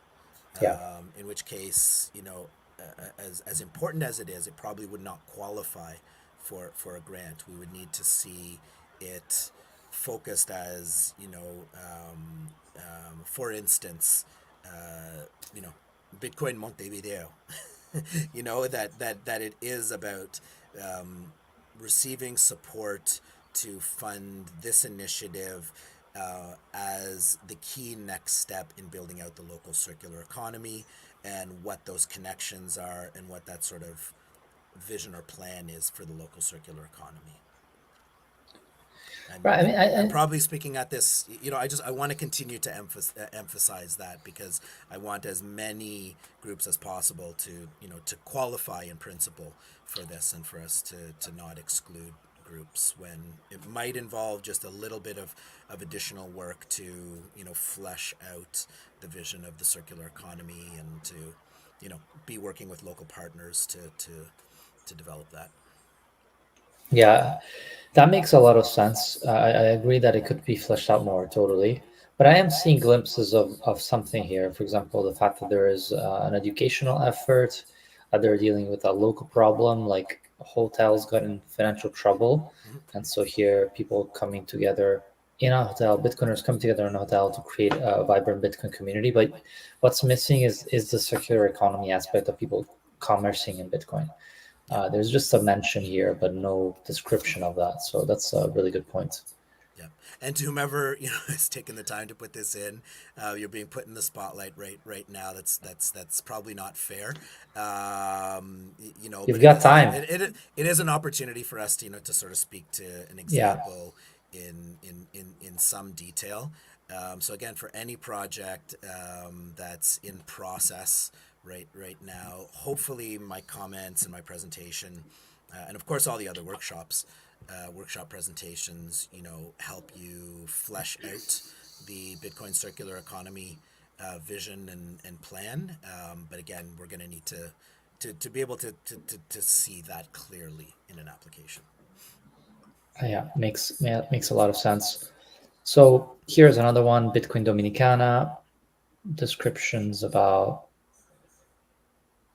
financial inclusivity of Bitcoin.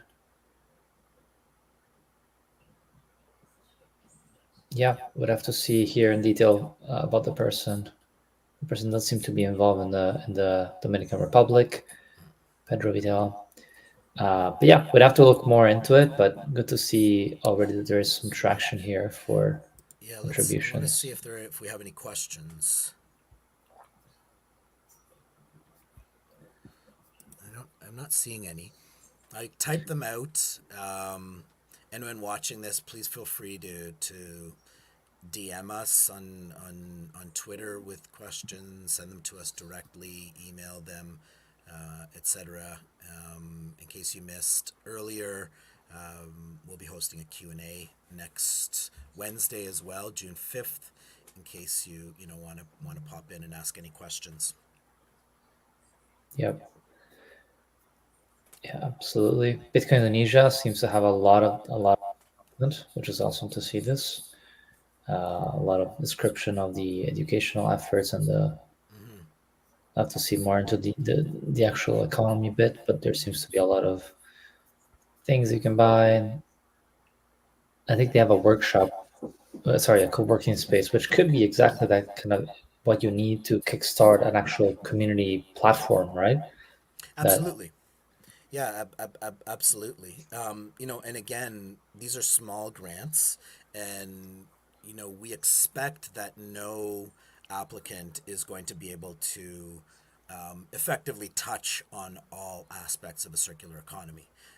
It'll be hard within the context of what's being made available here to simultaneously do education, merchant adoption, meetups, building a space, etc., within a smaller amount of time, all at the same time.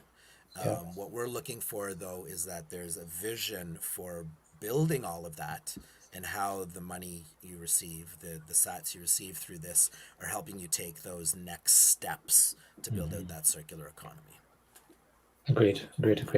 And to do that, you can write these entries, which are long form articles to kind of really crystallize your vision for the project as well. Well, I think what we're going to do as well is we're going to put together a little template so that you can use to almost apply to the grant using that template through one entry alone. What do you think about this idea, Scott? Yeah, absolutely. Okay, great. Perfect. We'll make sure to work on that so that you can just write one post and I will kind of provide a way for you to reply to all the different key criteria that we have in mind. Yep. So perfect. So if there aren't any questions, I think we now have a break, don't we? Yep. Rich from MotivPeru is joining us in an hour or so. Yep, that's right. So let's take a quick break. We'll be back in exactly 1 hour and we'll be kicking it back up with Rick. Scott will be leading it, right? Yep. Fantastic. Happy to. So, So, for anyone who's here or anyone who is intending to tune into to the next bits of session, we're leaving the recording live right now. It'll be on pause for the next hour. This is your intermission, as it were, and then we'll be back in about an hour to get started again with the next part of the workshop. And you're going to just pull up the schedule, I think, for. yeah, happy to do that. Okay. All right. Well, thank you all. Well, we do have some comments here. Where do we share draft of our applications or do we start by posting on Geyser page? Yeah, so you start your application by creating a project and applying as you've done, Bosa. And you can also create entries that try to tackle all these questions that we have, like proof of work, what's your vision, um, and some of the other points that Scott highlighted. Yeah, suggest you go back to the presentation. We're also going to make the presentation available and maybe also the slides directly available in the project description. And yeah, you can write an entry for that will allow you to describe your project in detail, your vision in detail, etc., etc. Anything else you want to add to that, Scott? No, I just want to make sure by way that that's clear for everyone. And so maybe if you could walk through it again. So the way that the platform works, as I understand it, let me just clarify this: is you can set up a Projects. profile, a project, but then that project can have multiple. It's like a blog post for your project. Okay, can have multiple, and so one of the posts Yeah. can be the actual application Right. for this grant, and the That's right. project itself can have other posts which are intended for other purposes, for crowdfunding, support from the broader community, etc. So Yeah, or the maybe project deep is sort of the diving core in an pillar. That's your update. profile. Yeah, that's right. The project is the pillar, like you said, and then the application could be the actual entry. But if you don't have, if it's a little bit more scattered, we're gonna have to be a little bit more digging around for information. So the easier you make it for us to see all the information in one post, the better, the easier it is for us to actually evaluate. Right. I wouldn't quite make it maybe a requirement just because people are, Yeah. we haven't made that explicit since the beginning. But if you have that, and we will provide a template for you to use, it's going to help us a lot.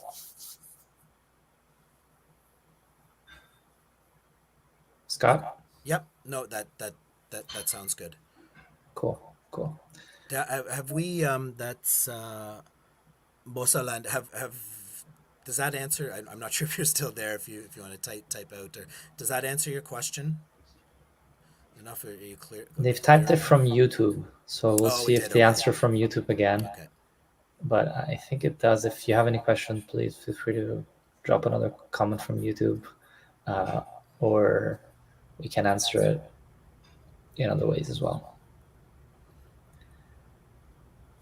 All right, guys, we're gonna take a pause here, take a break, and we'll be back in an hour with Rick from Motiv. So that's 2 p.m. Eastern time, 6 p.m. UTC.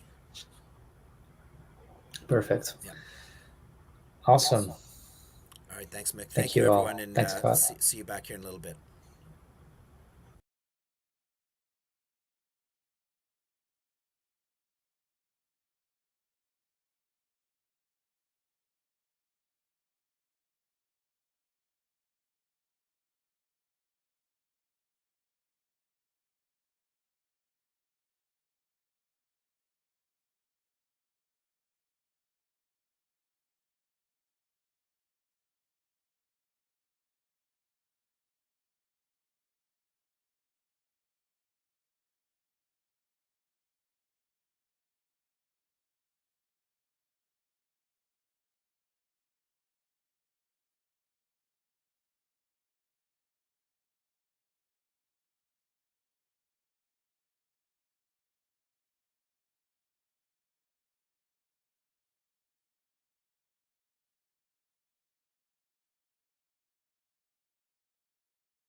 had this Arnhem stuff.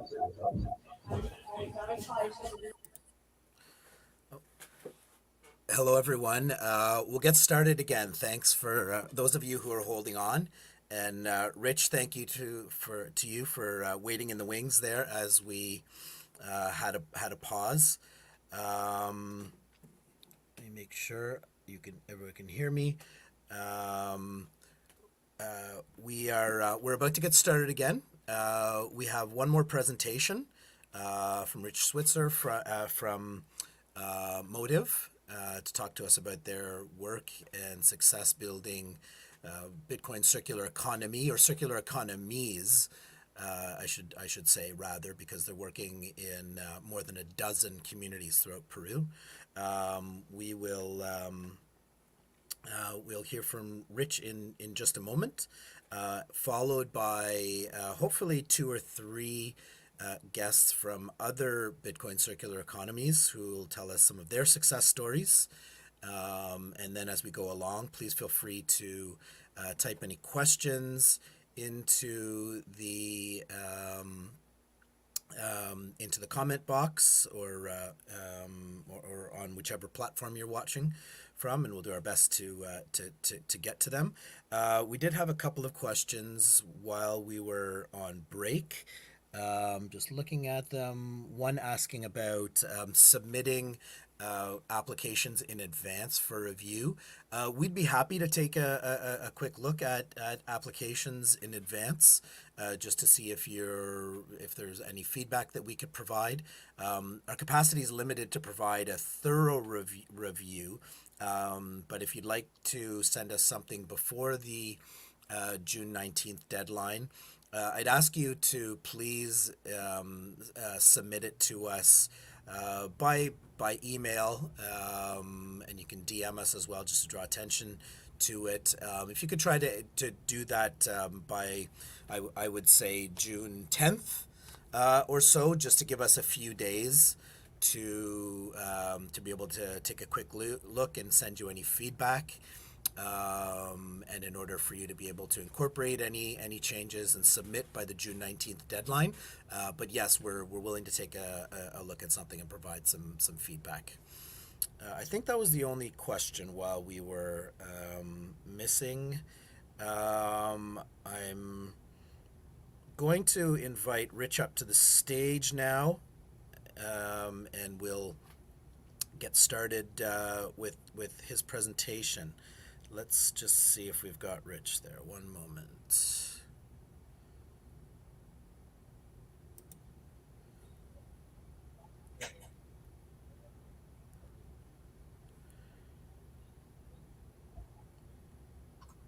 Rich, can you hear us? Yeah. Sorry, you snuck away for a moment. Yeah. Great. Thanks for waiting in the wings, as I was saying there. As I didn't want to get started too much before 2, just in case people are joining us. Thanks so much for carving out a little bit of time to join us. We heard this morning from Hermann at Bitcoin Ekasi about the growth and evolution of their project. Really. Hey, can you hold on just 1 second? Absolutely. I paused this to announce to my child that he can't scream at the TV. Hey, Luke. Okay. All right. Watching some racing that we missed. I know that very well, having 3 of my own. Thanks so much for carving out some time to join us and speak to those who've joined us today. We have a live stream going on Twitter and YouTube.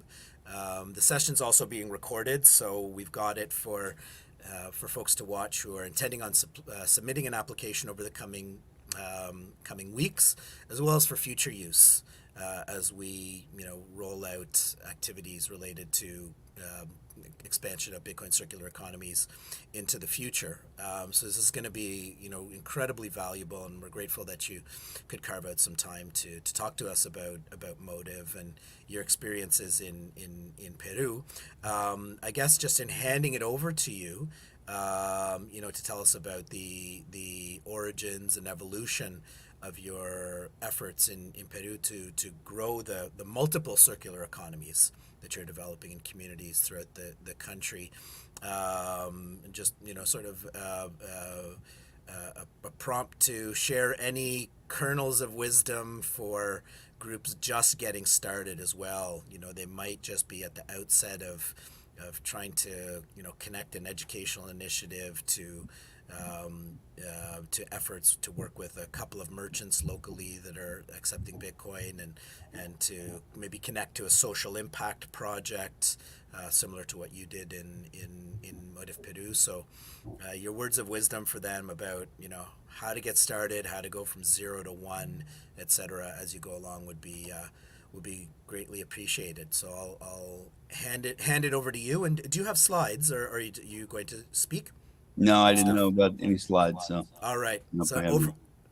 over to you, and I'll bow out for now. Okay, sounds good. All right. Well, first of all, my advice to anyone starting would be to listen to your own dream and your own calling. A lot of people will come in with, "Oh, no, you can't do that," and make sure you do this. I would say don't listen to them. If you really have a plan in your head and a vision that you're following, you need to do that, not what somebody else's vision is. You can't curtail your vision to even a very successful other vision because they don't have your vision. They have theirs. And that's something that we ran into a bunch. We ran into a lot of people saying that no, it's not. That's not the way to run a humanitarian mission. That's your scope is way too broad. You have to narrow it down and just do one thing. Do one thing in one place. Do one small thing in one place. And that's one model that a lot of people understand, but that's not necessarily the right model. If you have a dream, it's a lot harder to go against the grain and swim upstream.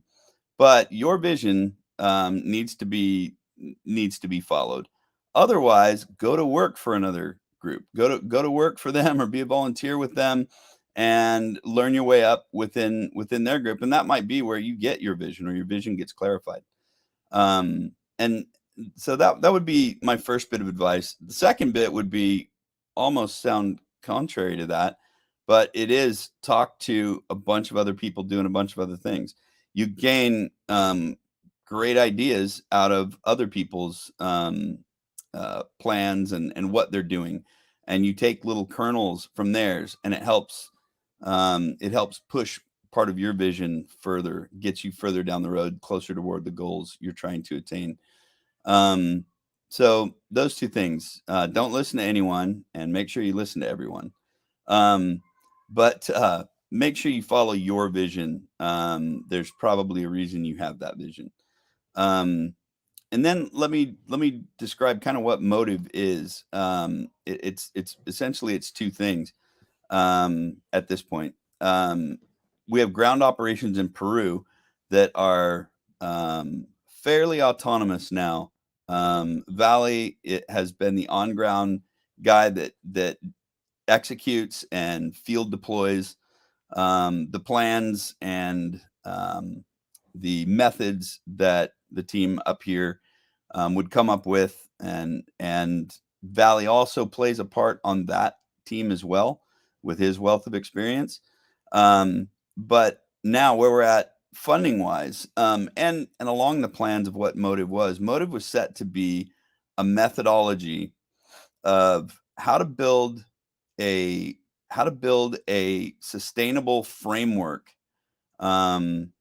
to execute on really good humanitarian aid, really good aid that doesn't keep people on the dole and keep them dependent on just a new charity organization giving them what they need, but that fixes that problem so they don't need any charity organizations. Because far more often than you run into a charity organization ready to give you what you need, you'll run into a cartel or a gangster or just a thug or bad people that will say they're going to give you what you need and take advantage of you. So that's what we wanted to fix. We wanted to fix the problem of dependency on others. When it comes to just raising of the families and all in the areas that we operate, they're very dependent upon loan sharks, local crime groups, gangs, or whatever you'd want to call them. Some of them are more organized, cartels, but the people can't survive without somebody else chipping in, without somebody else helping. They always come up short. And so we realized we needed a pretty holistic solution. We can come in and teach them how to use Bitcoin and give them a little bit of it, but it doesn't change their ability to earn. They're lacking the fundamental pieces that will get them to be sustainable. What we had to do was come in and build community. And an idea that we stole from Bitcoin Beach is they were teaching. Mike had classes up. And that was the aha moment for me on what I pulled out of Bitcoin Beach is like, oh, he's using classes. Well, I can take classes and make that kind of the center point of this economic generator. So the funding for us that brings in the funding to these Bitcoin circular economies we have is they earn it through performing well in scholarship education. So typically it's single moms. They're the ones just that are hurting the most where we're at. But there have been dads and families as well. But the single moms will get a scholarship, a weekly amount paid to them in Bitcoin for their scholarship. That amount covers their basic needs and the classes that they're going to be taking. And the classes are vocational, entrepreneurial. Some of them are academic, language classes, parenting classes. And a lot of it is built around vocation and entrepreneurship to where they realize they can start earning their own money. And they can earn enough money to be making it on their own without these other aids. So scholarship comes in that way. And when you bring funding into that little community, through whatever means, but for us through scholarship. So the teachers are being paid in Bitcoin. Staff is being paid in Bitcoin. They need to buy things within that community. And we don't bring outsiders in. I have a lot of lovely people that are like, hey, we want to come down and teach. It's really important that these people teach themselves. They don't have the gringos coming down and telling them what to do or giving them lessons, because in their minds, they believe they cannot do this. So they have to see it from one of their own, teaching them and living that way. Then they can really buy in and really believe that, hey, wait, I can do this too.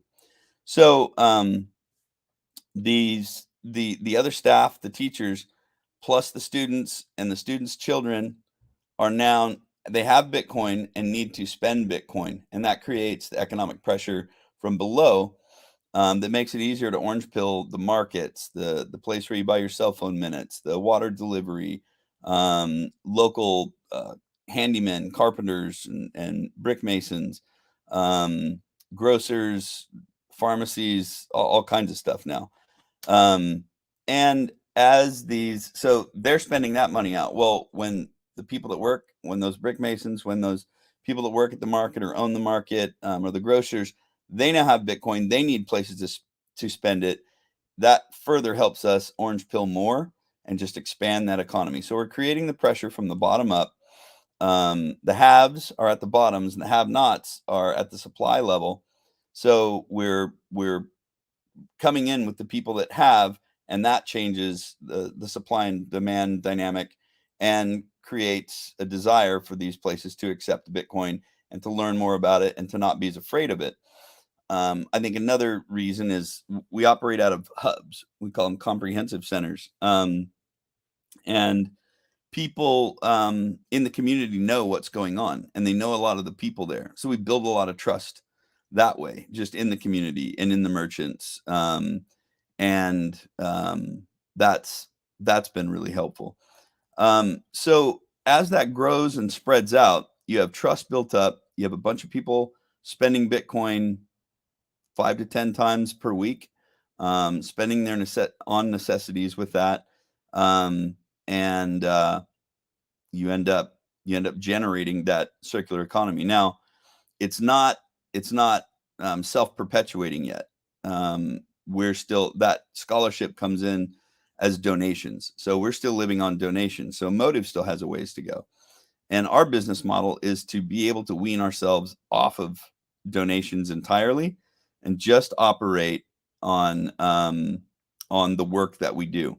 So we have a few corporations that are planning big projects that want us to roll these projects out in their areas of responsibility or the areas of operation, that will pay us a really good sum to do that. So we're waiting for those things to kick off, and Peru has some presidential politics that are slowing a few things down. But that's essentially how we started those there. And then in each of these communities, we don't come in and prescribe what they need to know. We have to go in and find somebody who is a sacrificial servant leader already serving the community. They would be doing it with or without us, with or without Bitcoin. If we can get somebody like that on board, now we have a really good leader. Their heart's in the right place for these people, and we have the tools and the methodology to be able to supercharge it. So when we have that leader and we have that community, then we start evaluating what, looking at supply and demand around there. What little home run businesses or small businesses could be started that will work well, that that the locals will buy goods from and need these things from, so that when these people start businesses, they don't only run when it's happening through a scholarship program in our comprehensive center, but so these businesses will be able to continue on and grow beyond when Motiv is there, because our design is to not stay in these places forever. We want to fix problems and move on. If we're fixing problems, we're still there in the same place, fixing the same problems, we're not fixing any problems. We've become part of the problem. So the ground operations that's going on, that now Valley runs that entirely as of the 1st of this year, is one piece of it. The other piece of it is the methods that we've developed that we are working with corporations on, that now a couple of other organizations are interested in maybe taking on Motiv's methodology and just rolling out the Motiv programs within them, within their own organizations, especially geographically dispersed organizations that work in troubled areas. But it's arguable that it could work even up here in the U.S., but I think it's most feasible in economically suppressed or depressed areas. So those are the two pieces that we have now. Peru is an excellent place to start because Peru's like many different countries balled into one. And we operate up in the Amazonian tribal areas, separately the Amazonian rainforest basin off of the river, but in the basin, it's quite a different culture than the river culture. Then we have the Andean Quechua population out and around Cusco. When you think Machu Picchu, that's that part of Peru. And then we have the coastal mestizo Hispanic blend of cultures down along the coasts and in the desert. We have urban squalor type areas. We have very remote little villages. We have agrarian cultures, fishing cultures, hard mountain farming and ranching cultures. So we wanted to see that our methodology could work anywhere. It's not one special, this one special place has a beautiful X, Y, or Z, so it can work here. Like if we picked Machu Picchu and just based everything built around drawing people into Machu Picchu and bringing money in. It's good to bring money in that way, but it doesn't mean you're creating a circular economy or changing the way economy works. You're just adding Bitcoin to it, which is great. And we're starting to do a little bit of that too around Cusco. But we wanted to have kind of a program in a box that that has worked so well for us in taking people out of a space of dependency where they depend on criminals. They depend on gangs. They depend on prostitution. They depend on selling their children into slavery, sex slavery, narco slavery, you name it.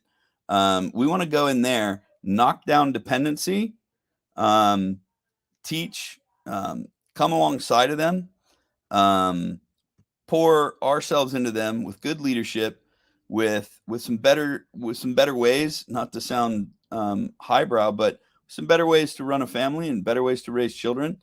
Knock these barriers down and see if they wouldn't be amenable to changing that culture. And they're dying to change that culture. It's accepted because it's been generation after generation after generation in these families have lived that way. They just know that's the way that you live, period, if you're one of us. And they don't believe they can live another way. And what a big part of what we do is we bring hope in there. And you really can't have hope if you don't know if you're going to be able to feed your kid tomorrow or today or next week. You're in panic survival mode and you do whatever it takes to feed your kid.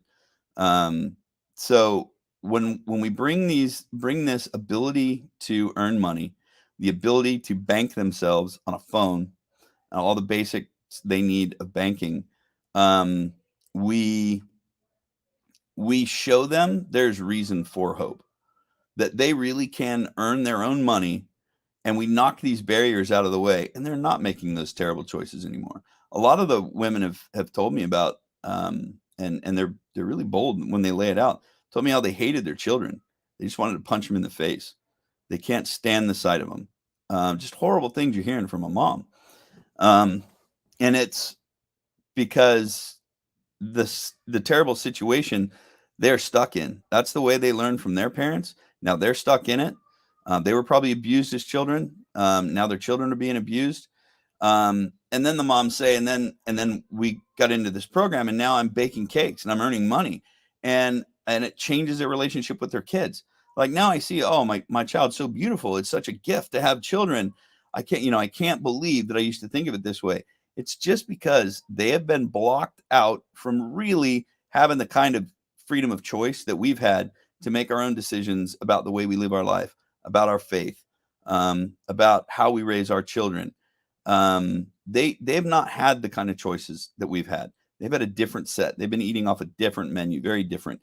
And when we bring in those abilities and those tools and then that method, and they are able to lift themselves out, they know that if they get wiped out tomorrow and get shipped 6 hours away, they'll be able to do it all over again. That gives them a real sense of hope. Hope changes everything. When you're lacking hope, I don't know if anyone listening to this has ever been there. When you're lacking hope, nothing really matters. It's kind of whatever. Just get me out of this place, by whatever means. And that's what we're looking to erase. That's Motiv's plan. So we couldn't be just doing this one thing in just this one place. We had to come up with what my vision for it was that this is a better way for communities to operate financially and economically. If we can make this work in a lot of them, and if we can solve some of these problems that are the root of so many terrible drug, horrible crime problems, lives ending way too early, suicide, you name it, all the bad places that things go when you have no hope. That was what we wanted to do. And I would say we still don't have the total package. We have this structure and this methodology for building these economic communities, interdependent on one another, that give the individuals their true freedom of choice in how to live their lives. And we need other organizations to partner with to do that. We're not going to go. Motiv doesn't want to grow to be, super huge. We would like almost think of it being like licensed out to other groups that want to use this methodology to affect this kind of change where they're at. That would be where I'd say we're at. That was fantastic, Rich. Thank you so much. There's a lot in there and a lot to unpack. And so maybe I'll invite folks to type out questions if they have them. I'll get started with one, and it's maybe just to like pull a little bit more at that idea that this is not charity. This is not a charity approach. You operate as you're obviously a larger Bitcoin circular economy project as an NGO that than some of the nascent groups that are going to look to implement their circular economy. But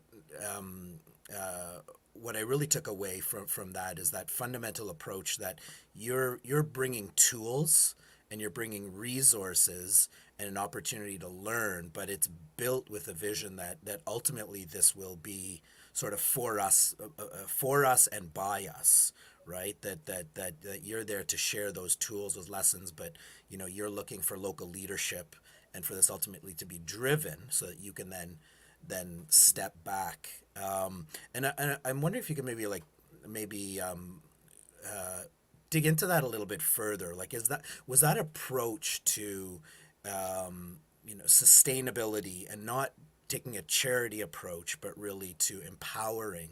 Is that something that you sort of discovered as you started the initiative and said, no, this is the way, this is the only way it's going to work? Is that something that was there from the outset? And maybe just touch on that issue of like building for sustainability in general, because that is a concern that we have as we roll out some of these smaller grants to nascent Bitcoin circular economy projects that hopefully are going to be doing some social impact work as well as is planning and building for sustainability.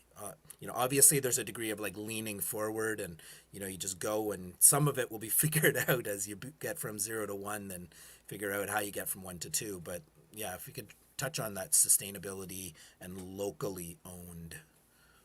Yeah, I would say that one, when it comes to the need to earn money rather than be given money, that's something that I've felt super strong about for a long time, and that was something that me and Valley didn't really butt heads in the beginning on, but that was something he's like, well, hey, if they need stuff, just give them stuff. And some ministries that he's worked in, I think that's a lot of the way it goes, that ministries provide for the people. And I think that shackles people. And so it was an absolute for Motiv. We would not do that. We do have trust building programs. Like, we don't make the little kids earn their shoes. The Life-Saving Steps program, it's a trust building one where we go in and we just pour into a community, but it doesn't create dependency. That's one pair of shoes, 1 year, one in that one program. We also have common pot feedings through the pandemic when people are just starving. We do recognize there are times where there's need for rescue, but that can't be an ongoing thing. People can't be like, oh yeah, this is where we eat. No, this is where you got your rescue meal now. Let's figure out how to get you on your own 2 feet and get going, because you can't sustain life. You can't sustain a life. You can't raise children in a situation where they don't know if the people carrying them through are going to drop them at any point or not. They'll always have a backup plan. That backup plan is always going to be bad. It's never going to be, well, if this doesn't work, if this church doesn't keep me going, I'll work hard. I'll get a job. I'll get some education. It just doesn't happen that way. So earning their way is critically important. And then for Motiv itself, we're still dependent upon donation. We want to work our way off of that. So in addition to working with different corporate partners, we're doing more tourism type stuff to juice money into the local economy. We're having a travel on Bitcoin program that'll be launching this year, where we'll have a small percentage of everybody's Machu Picchu tourism or different tours around Peru, operated by big existing tourism companies. A portion, when you book through them, a portion will come to Motiv and go into Motiv's programs. those tour operators in the areas where it works well are going to be directing people into some Motiv graduates, and where they're selling their weaving work or pottery or whatever it might be. So there's that would be on the dependency thing. I think it's critical, and I think charity does hurt, and charity becomes quite a racket. And I've worked in some really cool ministries in my past, where you see it sliding toward that. You see it. You see a really good ministry born of a noble cause, still doing a noble cause, but really then it's turned into, okay, well, we're doing the dance for the donors. We have our board of directors who gives us all the money. We got to go this way, and I'm a little too bullheaded for that. I believe that if what we're doing is right, I believe that if what we're doing is God ordained, that He's going to find a way to keep us going without bending that way. But we haven't got there yet, and I also thank God every day for the amazing donor that we have, that really was the seed for this whole thing. If he hadn't put the demand on us to create circular economies, and maybe we took his demand a little too literally. I think we took it more literally than a lot of others did, maybe. But especially when we saw, all right, well, shoot, this is possible. We can do this. Yeah, that's what we kept aiming at. And yeah, I just, and I think Valley now too. Valley didn't disagree with my notion on that, but he has a bigger, softer heart, and he just crumbles, and he's right down there in their faces. It's easier for me to make these decisions from far away. But now I think he also sees that how critically important it is for people to earn their way and not be given a ride. Yeah, absolutely. And as you said, easier said than done when you're not in someone's face, and it's always, if you can give, you'd like to give, but I think it's an important lesson in terms of building for sustainability, and ultimately building, as you said, for a situation where these programs, these initiatives are sort of by us, for us, ultimately, with the initial support of external forces and self-generating and self-sustaining in the future. It's really valuable to hear that from your lived experience. I wanted to ask you as well about the and maybe some of this, I know you've been in the middle of it and living it, but also reporting from what you hear from Valley, and people are just in the midst of that transition gradually from a fiat world to coming to inhabit on a day-to-day basis more of a Bitcoin circular economy. If anything you would share about what that feels like, what it looks like, when you know that you're reaching a point of circularity, right, where resources aren't just coming in, but you feel them, see them, feel them cycling through the community. I don't know if there are tangible things that you could point to as sort of signposts of that, or if it's a feeling, if it's sort of a mood that's generated in the local community, etc. Anything you could share about moving from that sort of just mechanical sort of earning in Bitcoin, and then what happens to it, to more of a smooth flowing, real circularity of the economy with and through Bitcoin. And not to suggest that you've fully materialized that in Peru, et cetera, but you've gotten to a certain point. So what would you share about that? I would say that the people on the ground, they just look at their pain points being relieved. That's what they look at. So instantly, wow, this is a lot easier than money. That there's that, and then there's when you see the community changing, and you see the moms changing and the parenting changing, You see the culture in that community changing. You see the mindset changing from, yeah, we can't make it on our own. None of them believe they can do it on their own. And when you see it switch to where they're going like, yeah, I think we can do this. That's a huge shift. It's funny. It's not, when they talk about Bitcoin, it's just like, yeah, it's convenient. They don't, without understanding the value of sovereignty or independence. And I'm not just saying that they don't see the value in it. They don't believe it's a good idea. They believe independence and self-sovereignty is terrible. That's what we have. That's why a government brought us here. The government brought us here to take care of us. Why in the world are you talking about working more? Why doesn't the government give us something? That's really deep-seated belief. And they believe that that's the best way. That's the way it should be. That's as deep as they think into it. So when they're thinking about Bitcoin, we don't go in with all of the great virtues that Bitcoin brings along. We go in with an easier way to transact, and hey, here's an opportunity for you to get ahead if you want to take it. And so they look at it more. They're more excited about creating a job for themselves, creating a small business, being able to feed their kids, the various impacts that are happening that way. When you ask them about Bitcoin, and there's in Joe Nakamoto's tour around Peru, he talked to a lot of them about that very thing. And they just, when they talk about Bitcoin, it's just like, yeah, no, it's simple. I can just do this and that, and here I go, and I send my money. What they're talking about is, yeah, I have digital banking, really convenient, fast digital banking. This is better than having paper money that I could not secure. I couldn't keep it in a safe place. If a lot of it came in, I'd need to spend it all right away.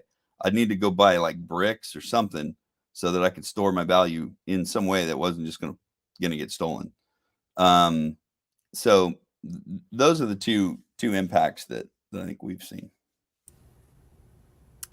Yeah, I guess that the distinction between someone like myself, at 10,000 feet, sort of looking over it and maybe intellectualizing a little bit, it really does boil down to the extent to which it impacts their life on a daily basis, and is just an easier way to meet their local needs on a day-to-day basis. On that, I'm wondering from your experience then also, what the conversations have been at Motiv, and just your practices when it comes to, that, not dichotomy, but maybe balance between, here are the tools, perhaps here's the particular wallet, how it works, etc., and the function of it, and just making life easier on a daily basis, a way to earn, a way to exchange, etc. And then that the other layer, which is learning a bit more about the technical details of what this is. Is there an interplay between those two things in terms of the person who learns about that wallet that they're using, how to transact at a local store and earn, etc., and then, okay, what this actually is in the background, how Bitcoin operates, etc. Is that is there a longer term plan for those, or is there a sweet spot, I guess, is another way of putting it? I think that what we've seen is the more they use it, the more they get interested in it, and they dig into it to the depth that they have curiosity to dig into it. We certainly teach some of the bigger virtues, but really the level of problems these people are dealing with, and the amount of time and the free time they have, and where they would put that free time toward, it's not going to be to figure out the technical details of blockchain or how it all really works. Should they? Yeah, sure. We all should. I should know a lot more than I know. You should know more than you know. But you're only going to go as far as where need and curiosity and your available time take you. And so some of the ones that, like the shoe manufacturer who deals in larger sums coming in, he'll know more. He needs to know more. He needs to know how to peer-to-peer exchange out at times to buy certain materials that he can't buy in Bitcoin, things like that. So he'll know that piece. Where the people operating on it, I mean, how much do people really know about fiat, the banking system that they've been operating on for their whole life? We should all know more. but we don't.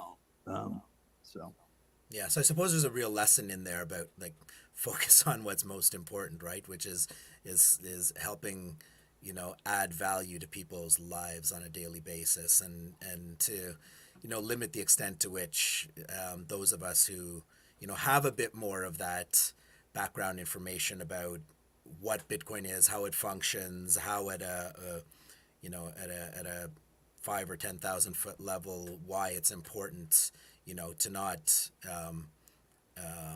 burden people with that, but to really help them on a day-to-day basis, just focus on solving their problems. right. Yeah. I'm looking to see if there are any questions. I don't see any from the audience. No worries.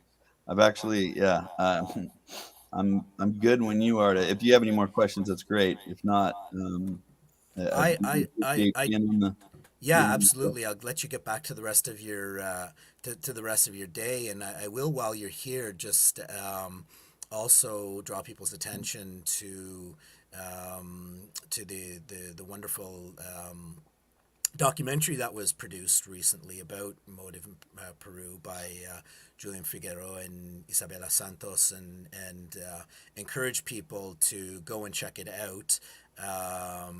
It is, the formal name of the documentary is escaping me. It's something like the Silent Revolution, right? Yeah, the Bitcoin revolution in Peru The or something Bitcoin like Revolution in Peru. I should know this better as someone from the Bitcoin Coalition of Canada. that. I should know it better. I don't know the title myself. But it's a brilliant short film that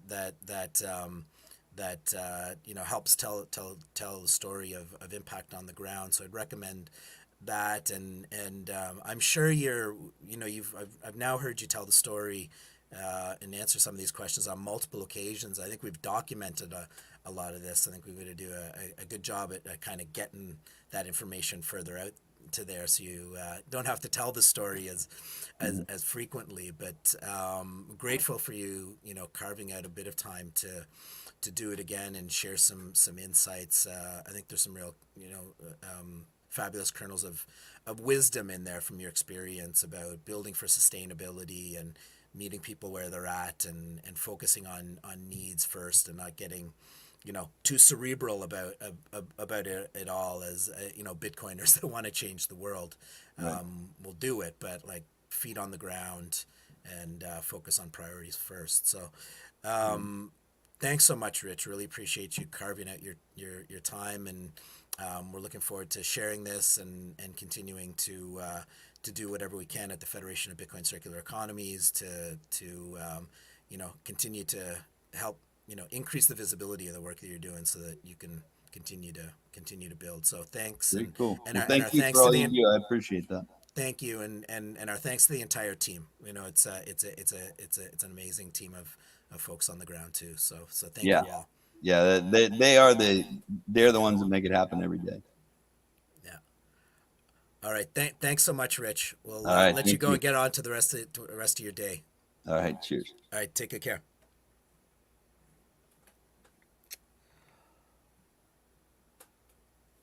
All right, all.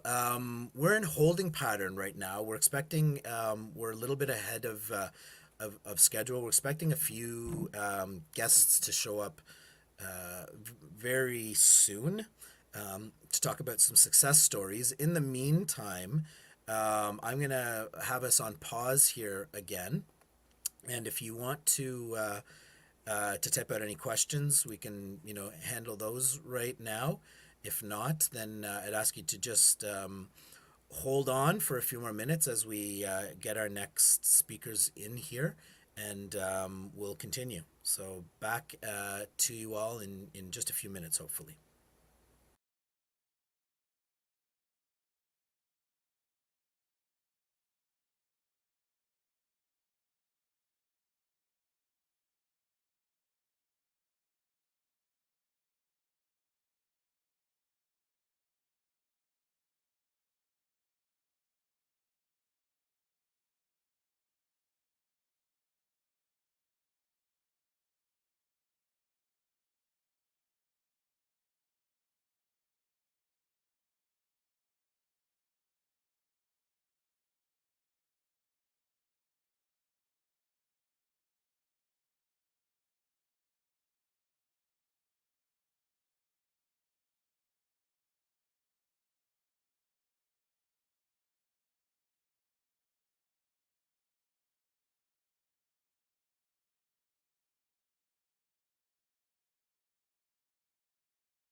All right, we're back. We're joined by Paco from Bitcoin Beach. Welcome, Paco. We just heard from Rich at Motiv about their work down there, and we're pivoting now to just a few, sort of more informal presentations, just about experiences with Bitcoin circular economies from different locations, and thought it'd be wonderful if you could share with us, your experience at Bitcoin Beach in El Salvador, in El Sonte, just seeing the project of Bitcoin Beach evolve and grow, and just seeing the experience of the community, and any of your own personal insights and thoughts about developing Bitcoin circular economies that you think others would benefit from as they, develop plans to begin a new Bitcoin circular economy project, or maybe grow a small one that's already established. So I'll just hand it over to you and go for it. Sure. I just want to make sure that you can hear me. Yep. Sweet. Okay. So thank you so much for this invitation. I'm so happy to share my experience. Everything started when I began learning about Bitcoin. So long story short, what I found was that not many of the information about Bitcoin, not even technical or the philosophical part, was available in Spanish. So that brought me to El Salvador when I first heard that the president or the country was making Bitcoin a legal tender. So that drew my attention immediately. When I got here, I got to meet Roman, Chimbera, Jorge, all the team from Bitcoin Beach, Hope House in El Sonte.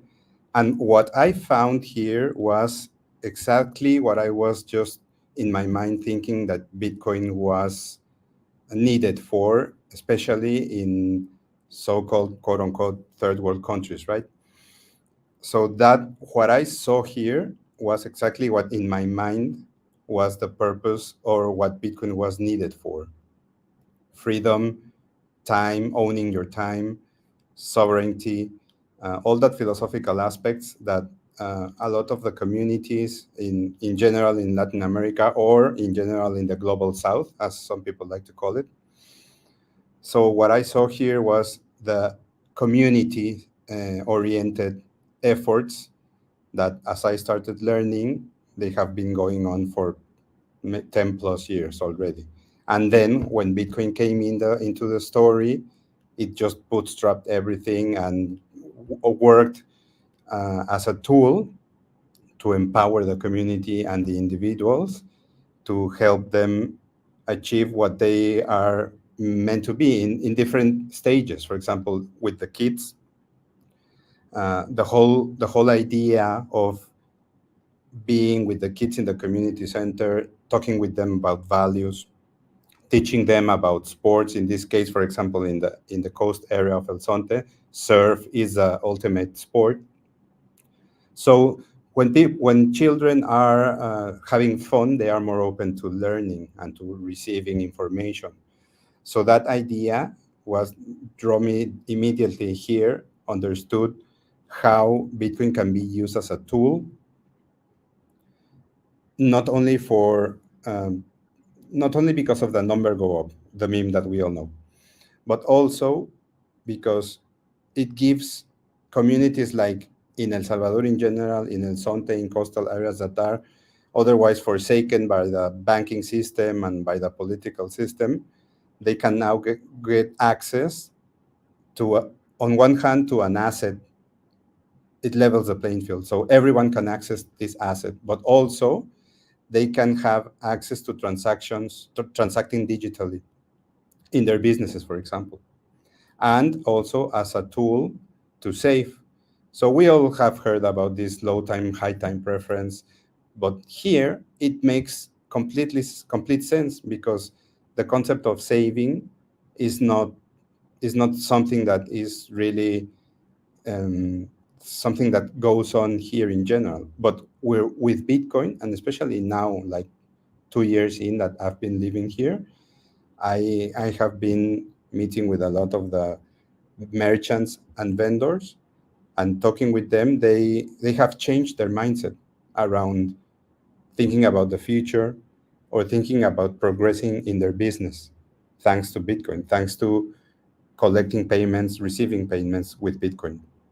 And also, of course, in most cases, saving, right? Because they also spend, like we also say, let's spend sats, but for them, we take for granted, like coming from Western countries. I am from Mexico.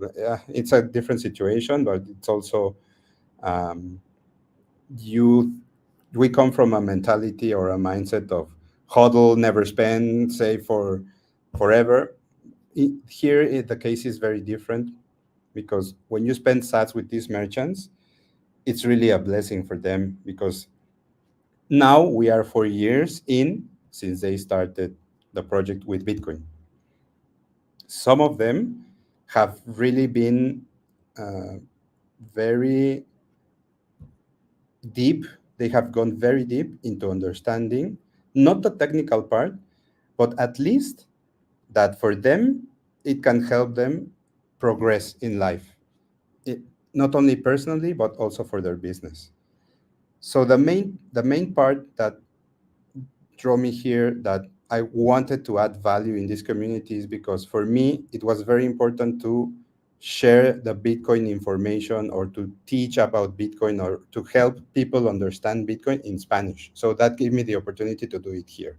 I'm sure there are another countries that I am seeing with these projects, the grants and other circular economies emerging throughout the world in other languages. I'm sure it's kind of the same. There's a lot of information is in English because we all take for granted that everyone in the world speaks English, which is not true. And so this it's very important, and I am so happy to see Bitcoin economies or circular economies pop in remote locations. Like for example, yesterday we were talking with Humphrey and Adam from Victoria Falls in Zambia. That's awesome. And there's another project in Bali in Indonesia, and others, like you were saying with Peru. It's super important. These indigenous communities that also have been forsaken for the banking system and stuff. So for them to have access to this technology, to receive payments, to save, and for them to be able to build a house or to live their lives, it's just a basic human right, correct? So yeah, that has been overall what I've been seeing here, what I am in love in this community, and what have me stayed here and adding value in any way I can. That's amazing. And it's a couple of years now, right? That you've been in the community. Yeah, I arrived here in May 2022. Okay, so you've seen some of the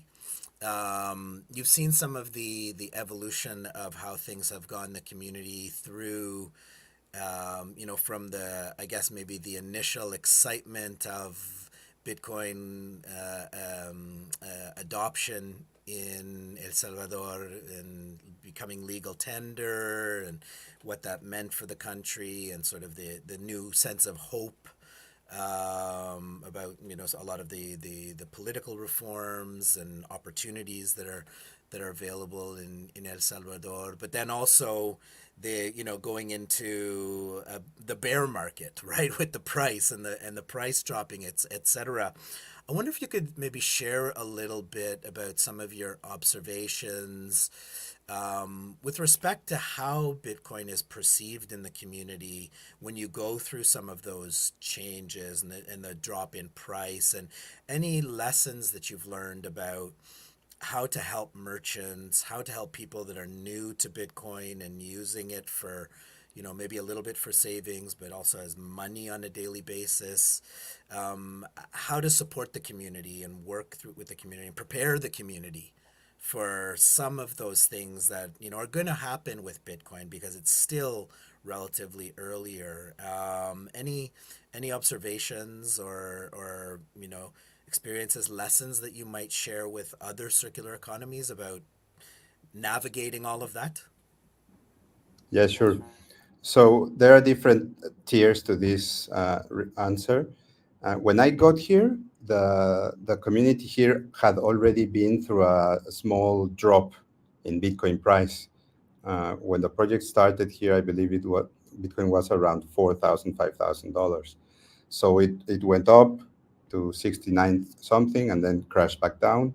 And that's when I came in here. When it was around 35, but still going down. So some of them had already been through this phase of whoa, whoa, whoa, going up, right, and then crashing back down. Uh, it depends on who you are talking to. For example, I met a couple of the hotel owners here.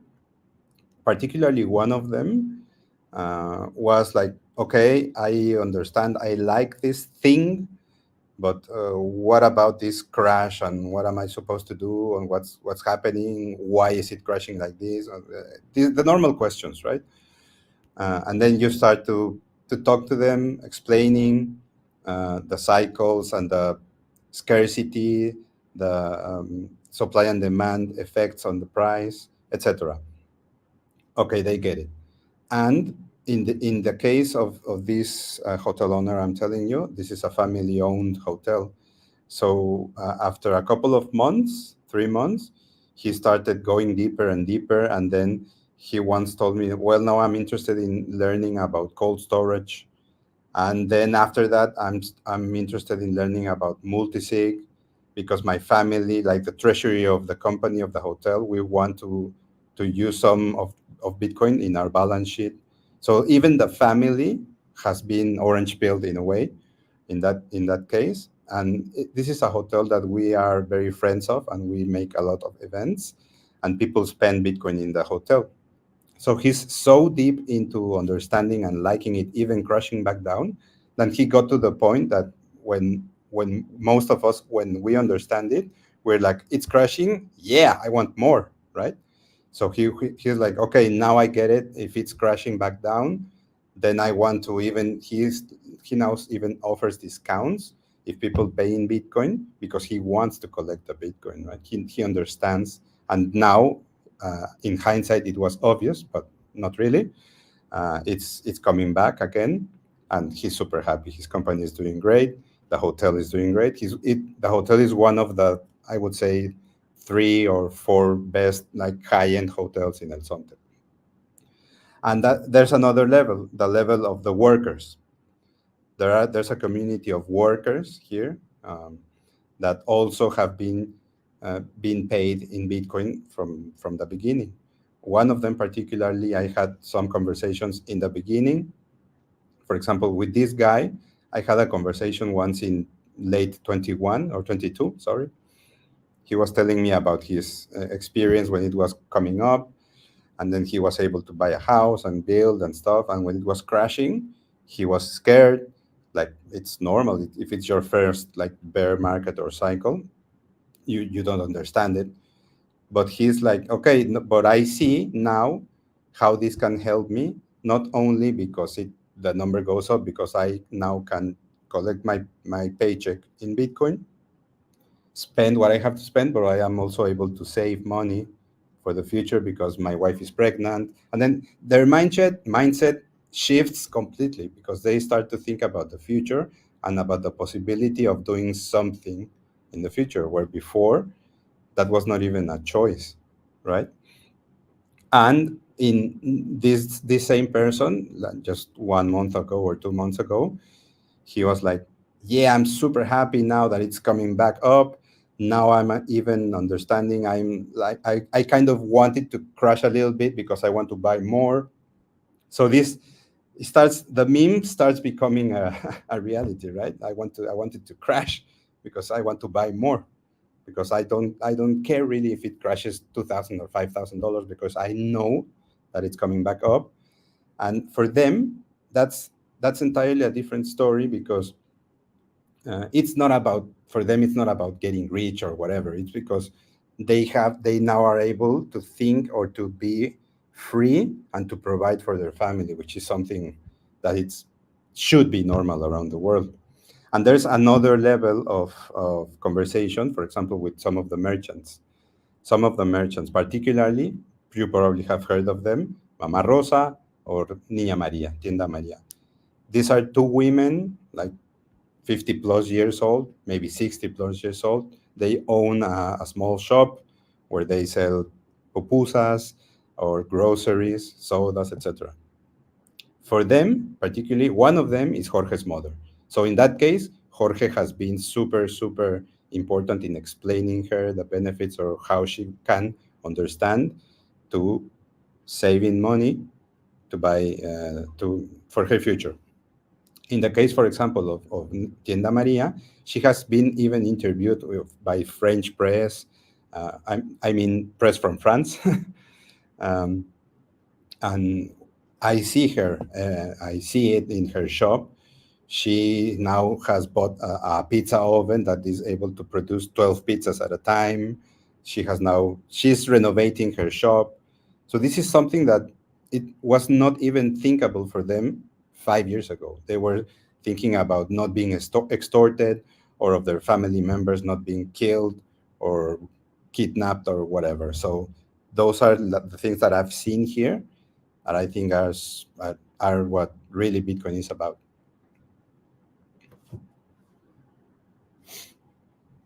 Sorry, I clicked on the wrong button.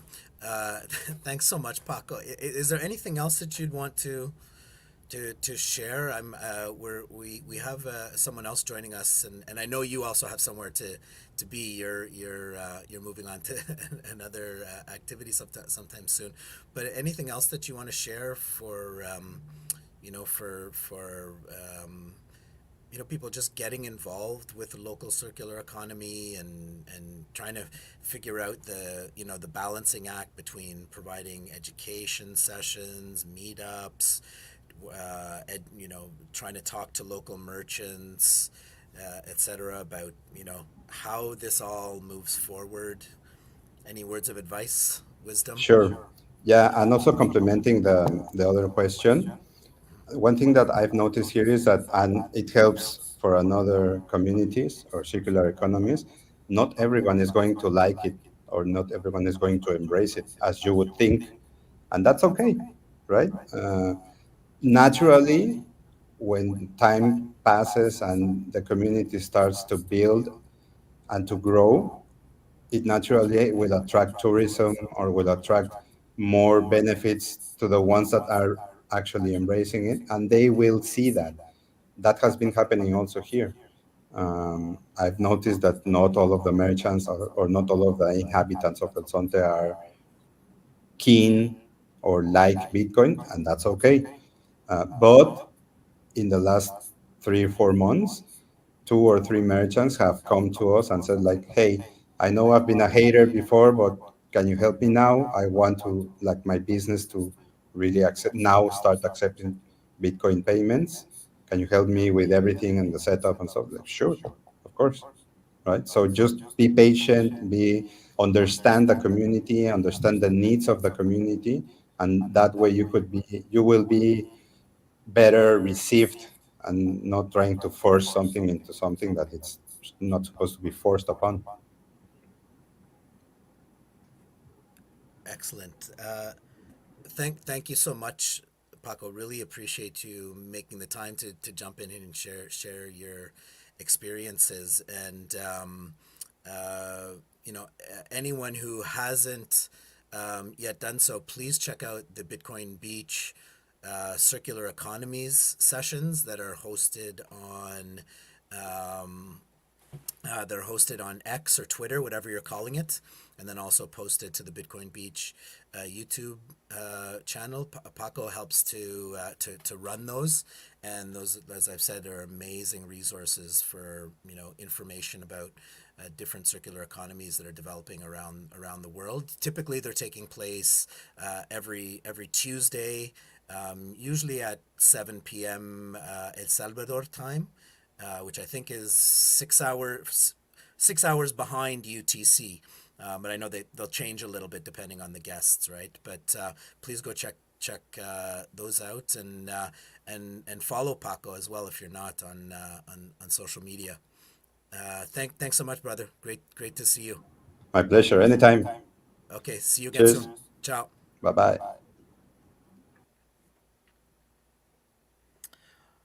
All right, so we have two more guests joining us, and I will bring up our next guest right now, so we can keep moving along. Welcome, Patrick, from arguably the first and oldest Bitcoin circular economy in the world, in Arnhem, Netherlands. And I'm going to also bring up Lutando from Bitcoin Ekasi in South Africa. I know we had a little bit of a loosely scheduled time frame here, so I just wanted to do a check-in with both of you.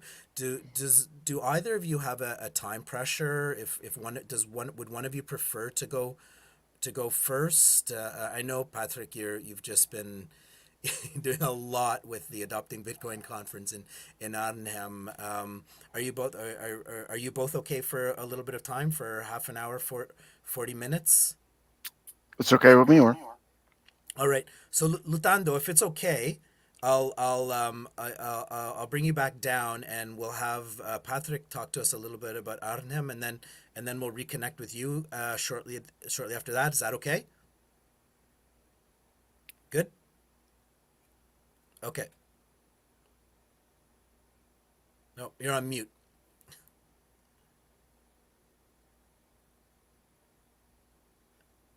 Okay, I'm assuming that's okay. So Lutando, I'll come back to you in just a few minutes after Patrick speaks. So welcome, Patrick. I'll let you do the honors of introducing yourself and telling us about Arnhem, but I'm sure it be a surprise to most that you've been working to build a local Bitcoin circular economy in Arnhem for about a decade now, right? Yeah. So why don't you tell us a little bit about the history of it?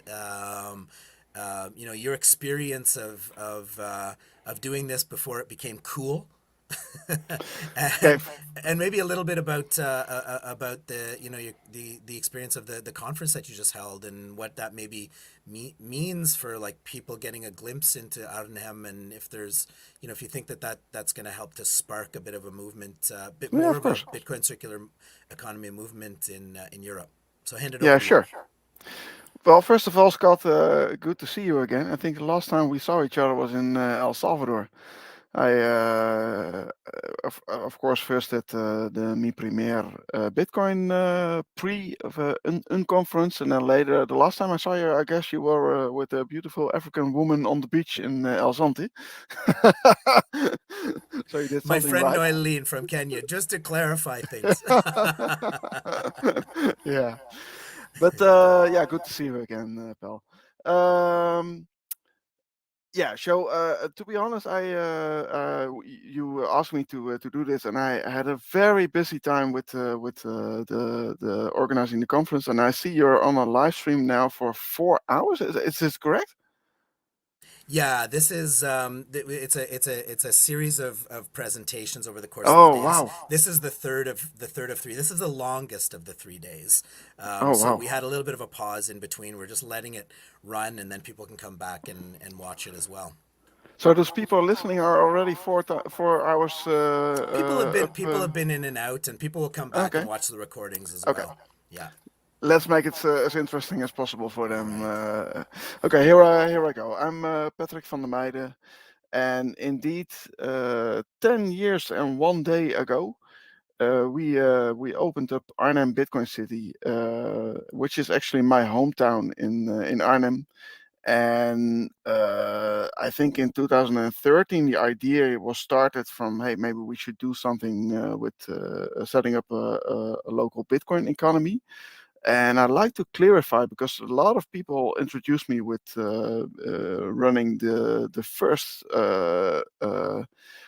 Bitcoin economy, which is actually not quite true.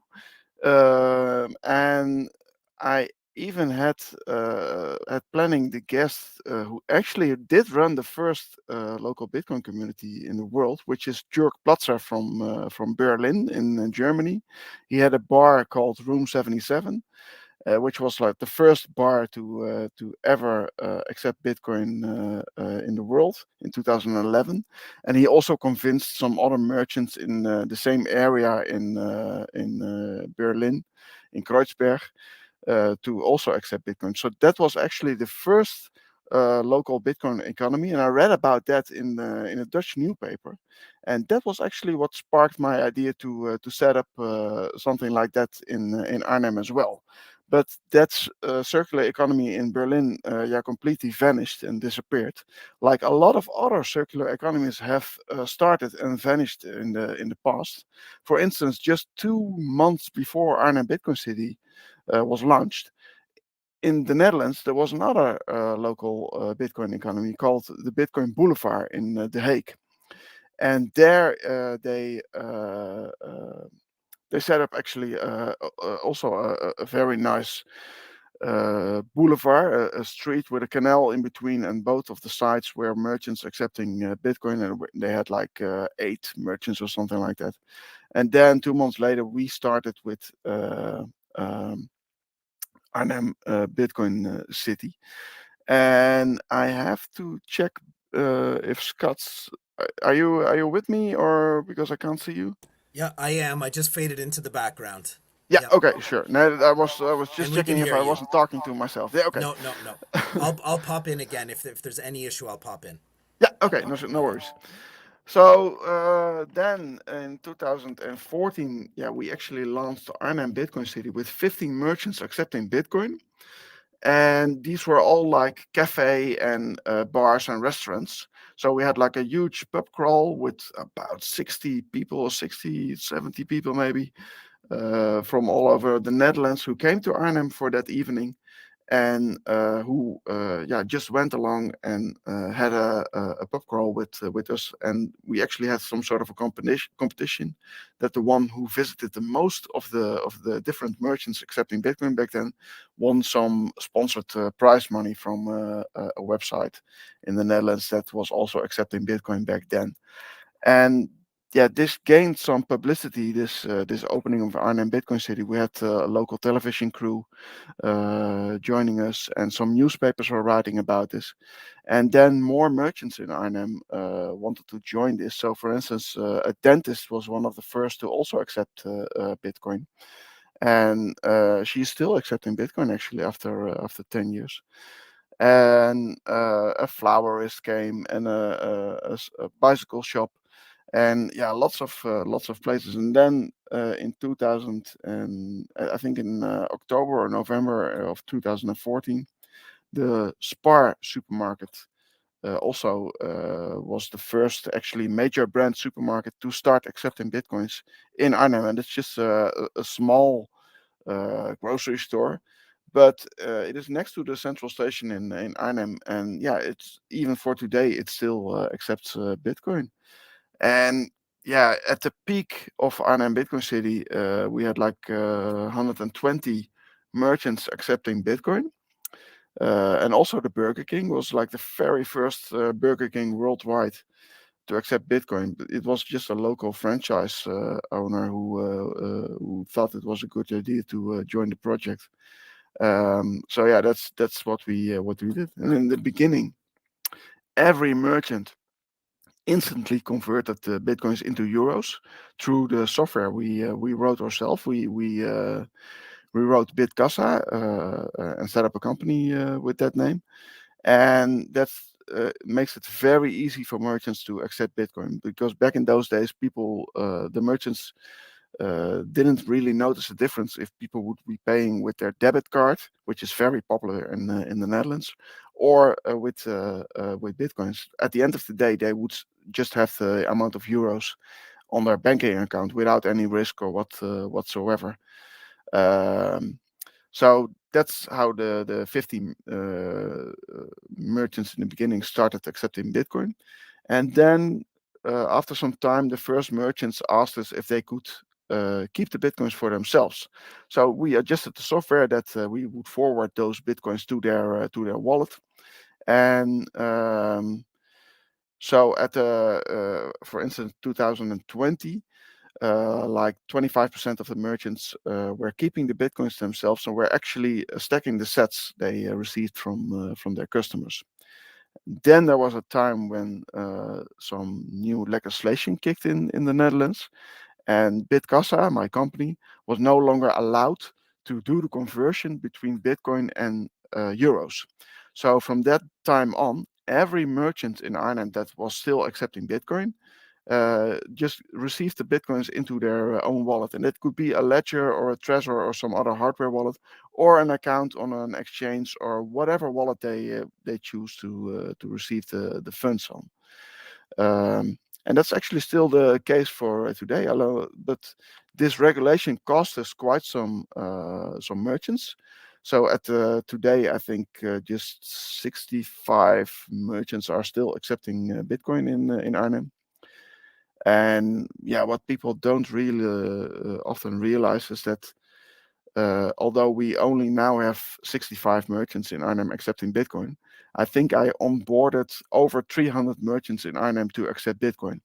But in a period of 10 years' time, a very large amount of merchants disappear because they are retiring, they are quitting their job, they are selling it to somebody else, or in some cases they really needed the money and could not afford to keep the bitcoins any longer.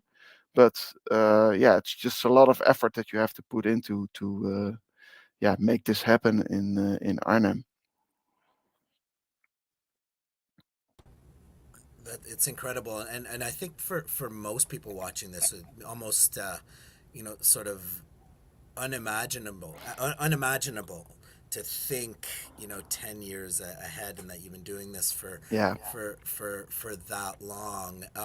And you've obviously spoken to that it's a bit of a roller coaster ride, right? Some people come, some people leave.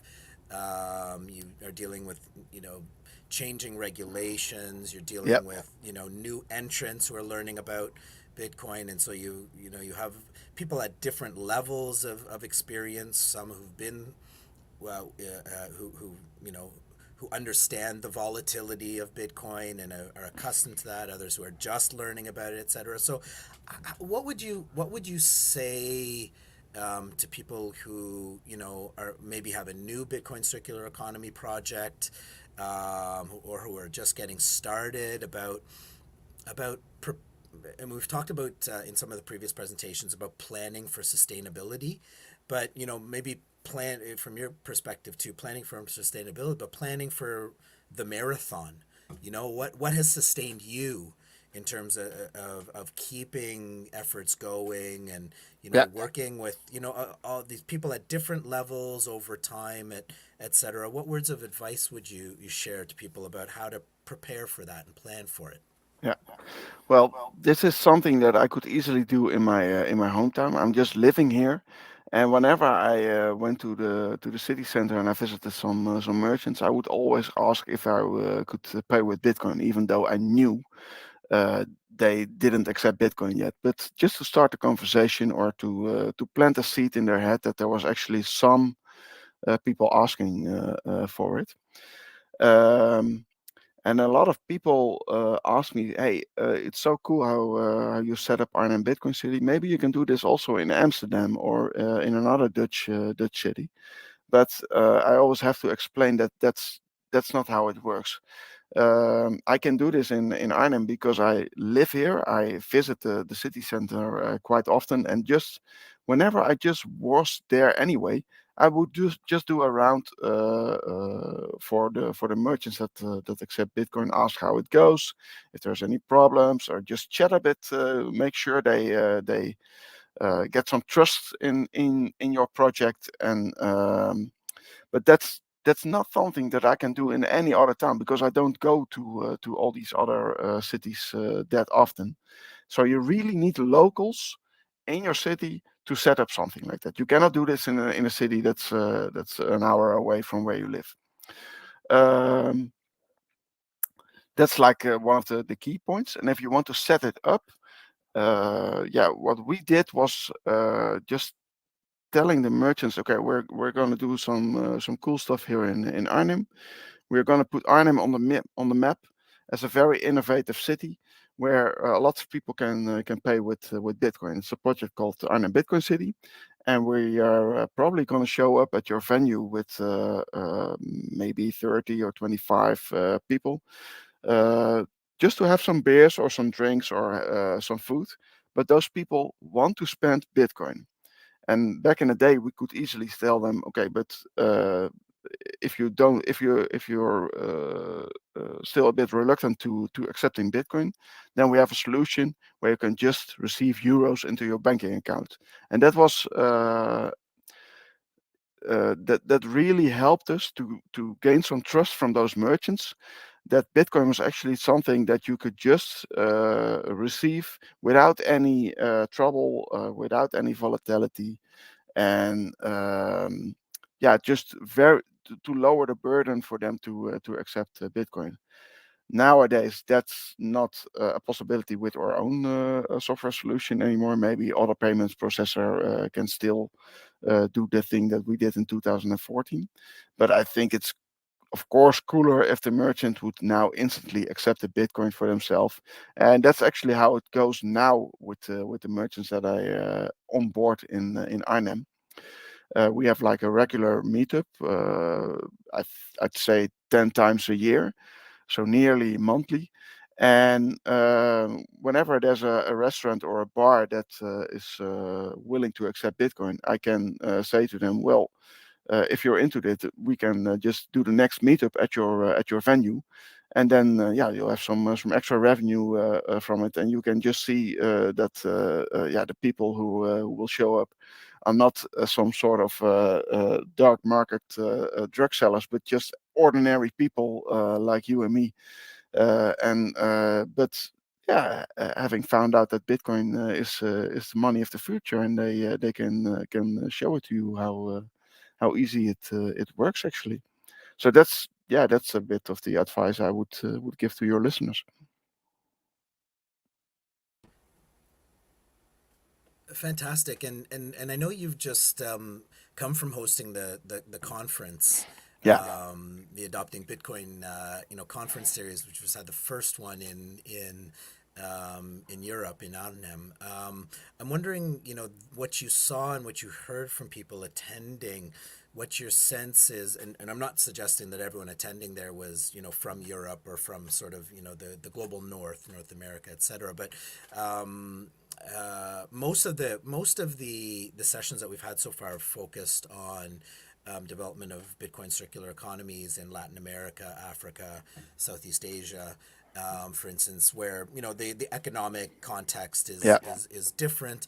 I'm wondering what your conversations from the conference and just the engagements you've been having suggest about like the development of Bitcoin circular economies in other parts of Europe or North America. Are you seeing signs of promise for that? People engaging you around your particular lessons to apply in their context, so forth. Well, to be honest, I don't know a lot of projects in Europe that are doing the same thing as we are doing, and they were not at the conference as well. But the guys from Italy, Bitcoin Valley, were also invited, but due to some illness, Marco couldn't come to Arnhem. But there was also a panel on setting up a local Bitcoin economy at the conference, but I haven't checked that myself. I was at the other stage at that time, so I need to watch it actually myself. So all the YouTube videos will be put on our website in a week or so, where you can just watch everything that passed through the conference. But I remember having conversations at the food hall in Arnhem, where we had the after party with other people, and I remember that my thought was, okay, Europe is actually quite hard to set something up like this because the MiCA legislation is kicking in, which is like a very dense regulated situation for cryptocurrency service providers like Bitcasa, for instance. So my own company, I really have to check out if there's some way out how we can still operate without getting all this hassle from the compliance that we are supposed to be doing with the new regulation. Chances are that I might not be able to promote my own software anymore, and that we might be even promoting software from outside of the European Union to merchants in Arnhem because of this. So I'd say Europe is probably not a very easy place to set things up like this.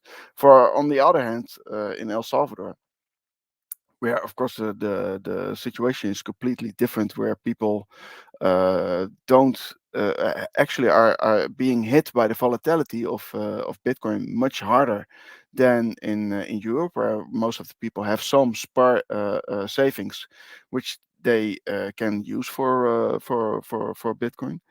But in El Salvador, it's legal tender, so there's no burden from the government if you want to start up some Bitcoin company and offer Bitcoin services over there, which of course makes it very easy to set up a Blink wallet or another project in that area. So I guess yeah, that helps quite a bit if you want to set up a circular economy. And also in North America, for in the US, I understood there's like a capital gain tax where it makes it very complicated for people if they are just spending bitcoins at merchants. Well, luckily we don't have that in the Netherlands, but yeah, these are not the pros for setting up a local Bitcoin economy. And to be honest, I personally also hope that Bitcoin will first get the most traction in the developing countries, because that would, yeah, really put pressure on the more developed countries in a way that they cannot ignore the Bitcoin economies anymore. And that's, yeah, that's my guess for the future in the next 10 years or so. But I'm not very good at making these kinds of future predictions. But my guess is El Salvador will not be the only country adopting Bitcoin on this scale, and more smaller countries will join, countries that do not have much to lose from their own financial systems, because they, for instance, don't have their own currency anymore. If they are relying on currencies from foreign countries, then you might as well just use Bitcoin. While if you're still in full control of your monetary system, then you'd rather not give that up that quickly. So yeah, my expectations is that those countries will probably adopt Bitcoin first.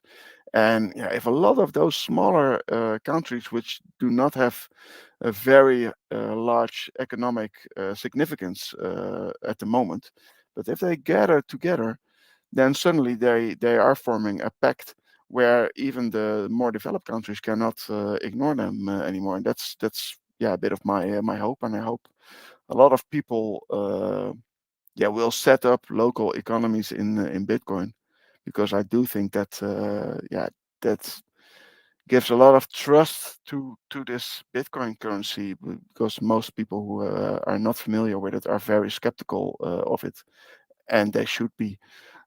If somebody tells you there's some new kind of monetary system, you should be very skeptical.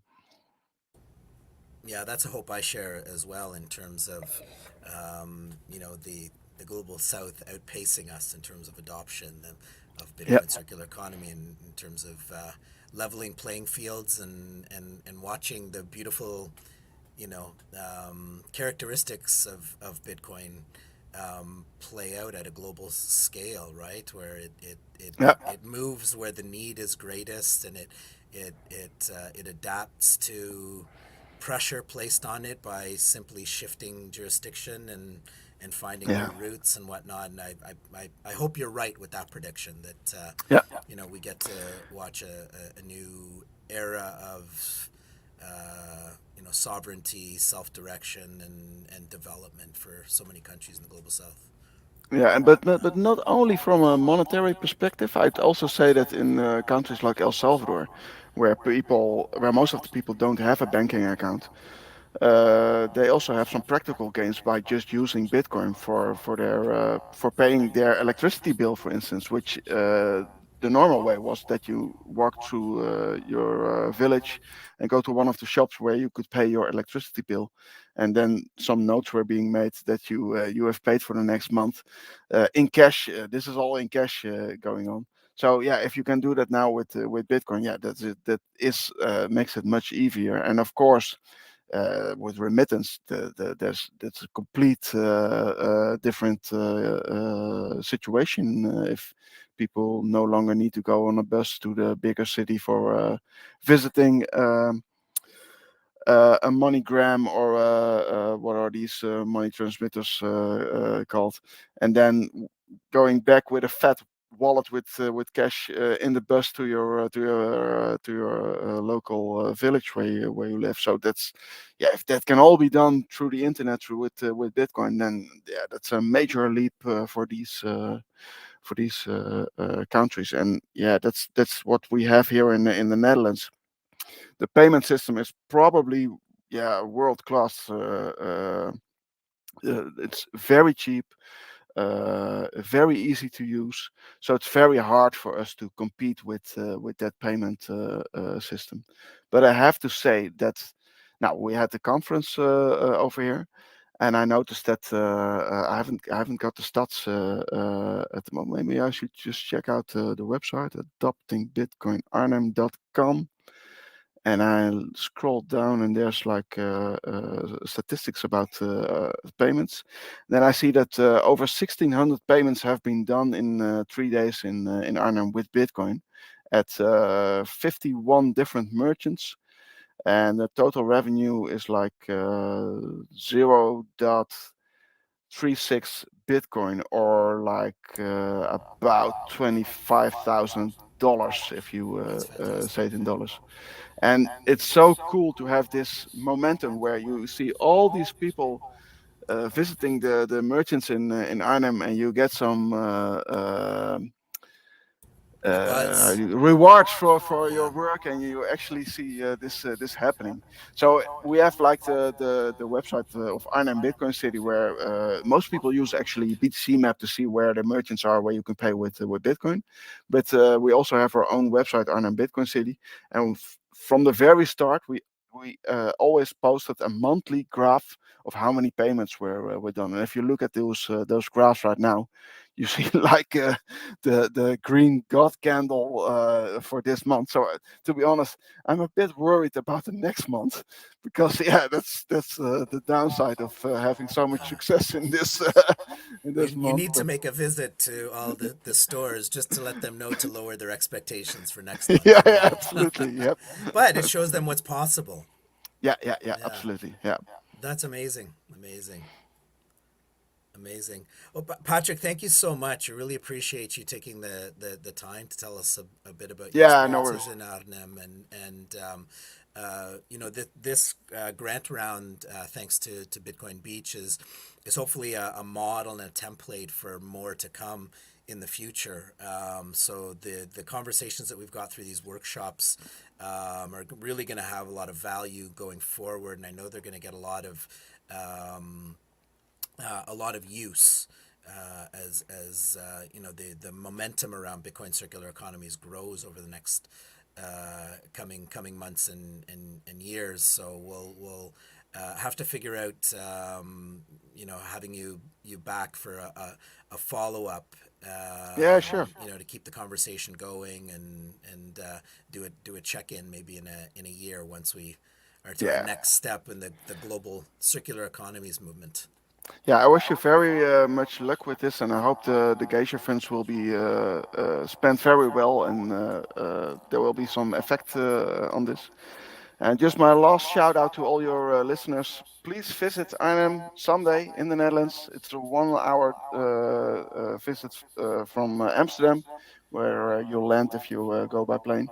And yeah, just visit some of the shops and even contact us on the Telegram channel. And I quite often get some notes from people. Hey, I'm in Arnhem next year, or next month, or next week.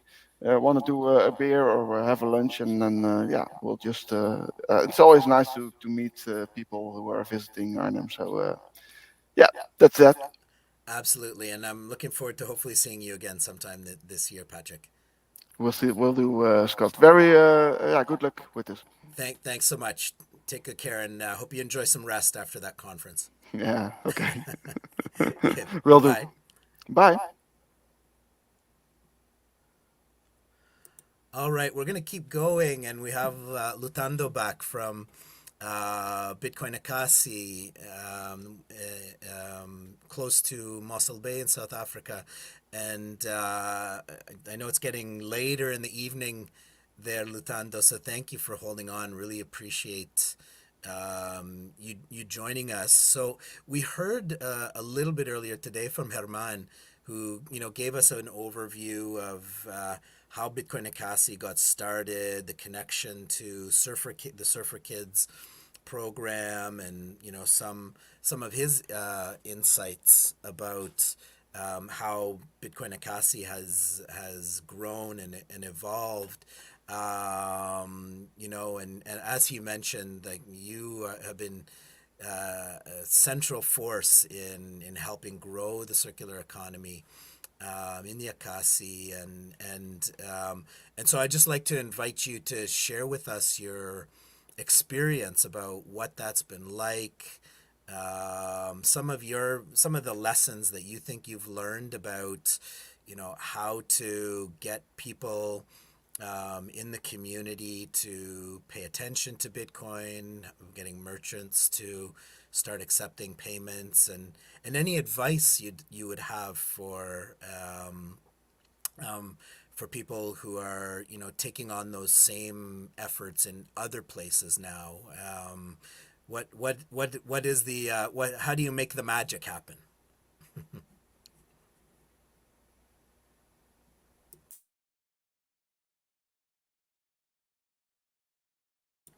I can't hear you.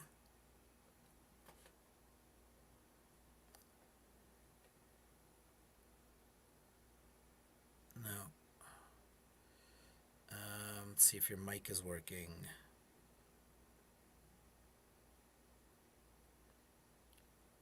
Okay, try again.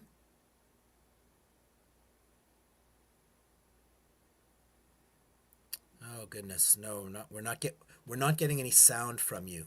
So there, it's muted, and okay, try clicking unmute. Okay, now you hear me.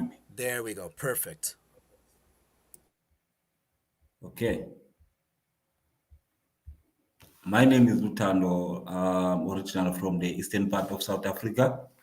So I'm currently living here in Mossel Bay in South Africa, in the western part of South Africa. So like my journey in Bitcoin, like I was working for the Safer Kids as a safe coach, coaching the kids in the ocean. So I didn't know anything about Bitcoin. So like in 2020, like I will just share my story, my beginning of story of starting knowing about Bitcoin. So like in 2020, like there's another guy, like he did come to us with a scam, me and my colleague. So luckily Herman was at the Safer Kids that Tuesday.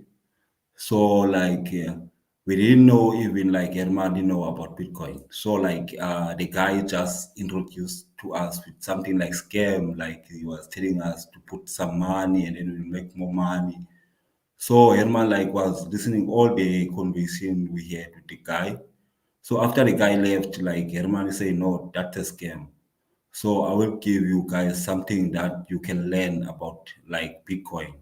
I will give you some articles. So like on that year we do a donation of like 10,000 rand in Bitcoin. So we didn't know about Bitcoin, but the Herman did say, okay, keep studying this thing, and then I'm gonna reward you guys with this 10,000 Bitcoin end of the year. So we keep doing like that. We keep doing like studying Bitcoin. So in 2020, like when the COVID comes, like we run out of donations. So in 2021, Herman just come to me, and then like I was only alone, like working for the Safer Kids, myself and Herman. That's there for working for the project. So Herman did come to me and then explain to me about what we're gonna do. Like one day, Herman was at the center at the Safer Kids, and he was stressing a lot. So myself also was stressing because the project is gonna close. So I'm not gonna have a job. I have to start like looking another job. So I was stressing, and also like I was losing weight because I'm stressing.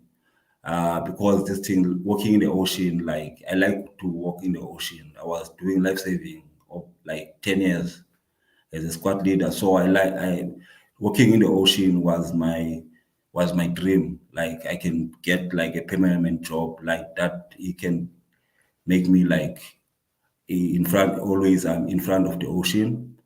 So it might say, no, we have to close this project now because like we are running out of donations. And also like he was not scared to show me like to tell me about the money we have in the bank. So like he did say like, yo, my man, like we have only two salaries, like two salaries. So the money is gonna run out of the bank. So he just come to me and then he said, another day, and then he called me like he said, what is Ekasi means? Like I was shocked, like why this guy is asking me about Ekasi. So I had to explain to Herman what the Ekasi mean. So he get it like that. So he said, no, I'm gonna call another guys like from Cape Town. The guys is gonna help you to onboard the shops up to the township.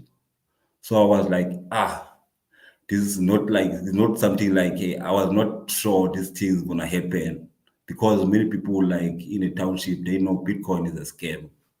So like I went up to the township with another guy from Cape Town. So that time we were using Moon Wallet. So we have to walk around the township, visit the shops, like trying to explain to the shops. But one of the merchants, Peter, he did allow me to buy on his shop because I was grow up next to him. He know me as well, very well, and my parents as well. He know that I won't come to him with something as like scam. So he did allow us to butcher some cool drinks, some two cool drinks on his shop with Moon Wallet. So like we did like butcher that's the score two cool drink, and then they agreed that okay, it's fine, and then we walk around again. But he say no, this thing like I'm not interested to it, but like I will think about it. I will think about to accept Bitcoin as a payment in my sponsor shop. So we went around maybe 2 weeks time, and then and then I was alone that time. So the guy from Cape Town, he just go back to Cape Town. So I have to walk alone around the township, try to find more merchants. So I did meet a guy, a policeman, a police guy. So I went to the guy, and then I did explain to him that okay, I want to explain to you about Bitcoin. So the guy just said, no, no, no, now I'm busy. So I was thought like the guy is rejecting me. He don't want to hear anything about Bitcoin. But he just say, no, I'm busy today.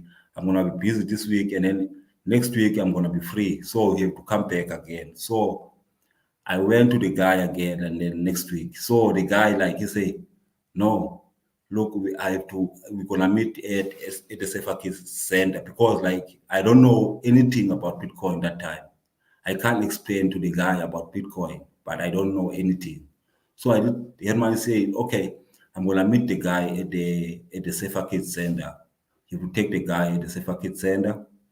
So the guy on another day, the guy like he say, okay, we're gonna meet at the Safer Kids Center at 8 o'clock. So the guy like I did come here on his shop. So I asked the owner, his wife, so where's the guy? He said no, he's already left. He's going to the Safer Kids headquarters. So the guy he was just there like early. He went there early before like we go. Like he went like half past 7. So the time I arrived, the guy was already there at the Safer Kids Center. So Herman did explain to him about Bitcoin. So the guy, like, he was very interested to accept Bitcoin as a payment because, like, he said, no, I like to help people that I see they are doing like something good for the community. Because that time we were busy like coaching the kids how to save. So the guy was watching us all the time. Every time I'm taking the kids and then take the kids down to the beach. He was watching me that time. So the guy like he was not having a problem. So I did start to buy some. Everybody did start like paying me half of my salary like in Bitcoin, the small portion of Bitcoin, so I can buy something on his father's shop. So every week, like I getting that portion of salary, and then I go to the shop, I buy something I want, like bread. If I want something like to cook, like I can buy anything to the shop. But the wife of the guy like did notice that okay, the shop like is becoming empty, but I don't see the money. Where's the money? So like another day, I did send like one of our junior coaches to buy me bread at the shop with lightning. So the wife of the guy did refuse to help the guy at the shop to buy something because they say no, we are just finishing her shop, but you don't see the money. Where's the money? The money is just going straight to his husband, straight to his wife. The lady don't see the money. So like I did talk with the husband, except did say, okay, let's exchange the Bitcoin to fiat because now we have a problem. Your wife is the only one to ask to buy to the shop. So the guy did agree. That time we were using Vara exchanger to exchange Bitcoin to fiat. So like the guy did agree, okay, I have to go to his house so we can exchange the money. You can take the Bitcoin to his bank account. So we did that, and then the guy went to withdraw the money, and then like I did meet the guy while I was going to buy electricity. So the guy was saying, "Oh, this man, Bitcoin is nice. Now look, I'm eating meat." So like, I was happy to see the guy. Okay, the guy is happy, so he will talk with his wife. So the guy maybe he talked with his wife. I don't know did that happen. And then I did go to the shop to buy something to eat again, but with fiat. So the wife say, no. You can buy with Bitcoin and you can take anything you want. You can buy everything you want with Bitcoin. I see now this is the money. So this Bitcoin is a proper money. So you can buy anything. So what I like with the lady, like he was accepting Bitcoin since the beginning until now. He's still accepting Bitcoin as a payment. And he's so happy, she's so happy to accept Bitcoin as a payment because like every time like when she see me like he always tell me that if it was not Bitcoin, like he was supposed the shop is like is owned by somebody else, you see. But like since like he have hope and then he have savings in Bitcoin. So like Bitcoin is hope. Also, like this the reason that I see Bitcoin can change a lot of merchants' life in this township. But some of them they are still scared, and also like the lady here have some big portions of Bitcoin. So like it can not say like if you was with Bitcoin, was suppose the shop is owned by somebody else. But he have that hope. okay, I have savings, so maybe this Bitcoin thing is gonna change my life. Like I can build like big spaza shop in the future with Bitcoin money. Yeah, so I mean, a couple of things I'm taking away from what you're saying is, in Bitcoin, people like to say, don't trust, verify, right? Yes, But you shared that the interaction you had with the shopkeeper, who knew you, right, at the beginning, yes, and there was a degree of trust.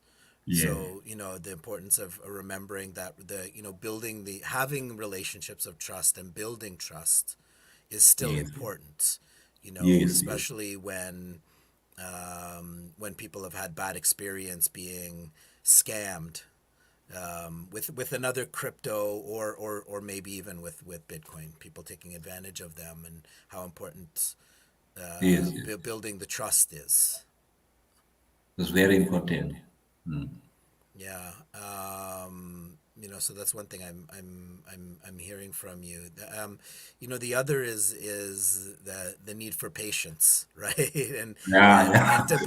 and to build the relationship with Yes, yes, yes, merchants or whatnot, because it sounds like at the beginning that merchant, whose wife didn't want to accept Bitcoin, with a little bit of time and building that relationship with you, ultimately yes, that's turned into a very positive and yes, yes, continuing relationship, right? yes. And the wife in the other and the wife in the other side, like he was calling me with the wrong name. Like my name is Lutando, but he was calling me with another name because he don't know me. It's only his husband know me, but the wife was calling me with another random name, like I don't know even. Every time when I went to the shop, like he called me with a random name. I said, no, no, my name is Lutano. Because like the wife was not, he was not knowing me because I was not like always like I was not growing up like next to him, next to the wife. So like we also like having problems like with another merchants up to the time, like when I try to onboard them, like they say no, like I'm not interested in Bitcoin because like here in South Africa, like we have like most of the shops they are owned by foreigners. So those guys like they are here like to to make money, something like money. They don't want to accept like another another payments, some of them. So like and also like they are not from South Africa. So I can make example like El Salvador. Uh, Most of the shops in El Salvador, they're like the people they own the shops, like they are from El Salvador, like they are born in El Salvador. So here in South Africa, like we have like few shops they own by by South Africans. So like also like we don't have a lot of visitors. They come in like here in South Africa in our Bitcoin secular economy, and like also like that's the problem. Like we don't want to go like wider to onboard like more shops, like 50 shops, because like we don't have a lot of people that are earning Bitcoin. Like we are only 11 guys, 11 people working for the safer kids. The guys they can buy in the township, not the guys like they can like another guys like they are working for us, but they are not staying in the township. So we are only 11 guys, and also like 20 25 shacks that we already painted. So like we don't have a lot of people that they can spread Bitcoin in the township. So that's why like I don't want to go like wider on board more shops. Because more shops like if I do like on board more shops, like we'll end up like losing shops because no one they can buy to all 50 shops. That's also the problem we still have in Ekasi. Yeah, is that you need more sats to come Yeah, in to the community yeah, to be able to spend. Yes, yes, yes, yes. Yeah, no, that's a good point. So that around, um, starting slow and but building gradually, right, and finding Yes, that yes, yes, yes. that balance. So if you don't mind, if I can paint a picture, of the Ekasi, for people, just some core characteristics are that, if correct me if I'm wrong, about 90% or more of people in the Ekasi, don't have bank accounts, right? It's largely a cash economy. Yeah, yeah, yeah. That's correct. Yeah, that's Okay. correct. And quite low income, and so there's not a lot of wealth to begin with, not a lot of money to begin with. So I'm hoping you can share your experience, working in that context where it's a almost exclusively a cash economy, with cash circulating, and lower income. Um, for others who are working to help bring Bitcoin into the community like that, you talked about the engagement of the storekeepers. But Yes. what about the general population and people in the township, helping them understand Bitcoin, sharing with them tools to use, like different wallets or whatnot, for others who want to do that kind of work? If it was maybe in another township in South Africa or in Namibia, or another part of the world that has some similar characteristics, what advice would you share about helping people understand the value of Bitcoin, and how to start? Okay. I'm gonna share my experience about the people like dealing with here at Ekasi. First of all, like I would like to say like many people like here at Ekasi, like they are struggling like education, like lack of education. So like many people they are not smart on the smartphones. Like also like they have problems with internet. Like internet, they can't afford to buy like uh, internet data, cell phone data, so that they can buy at the special shops.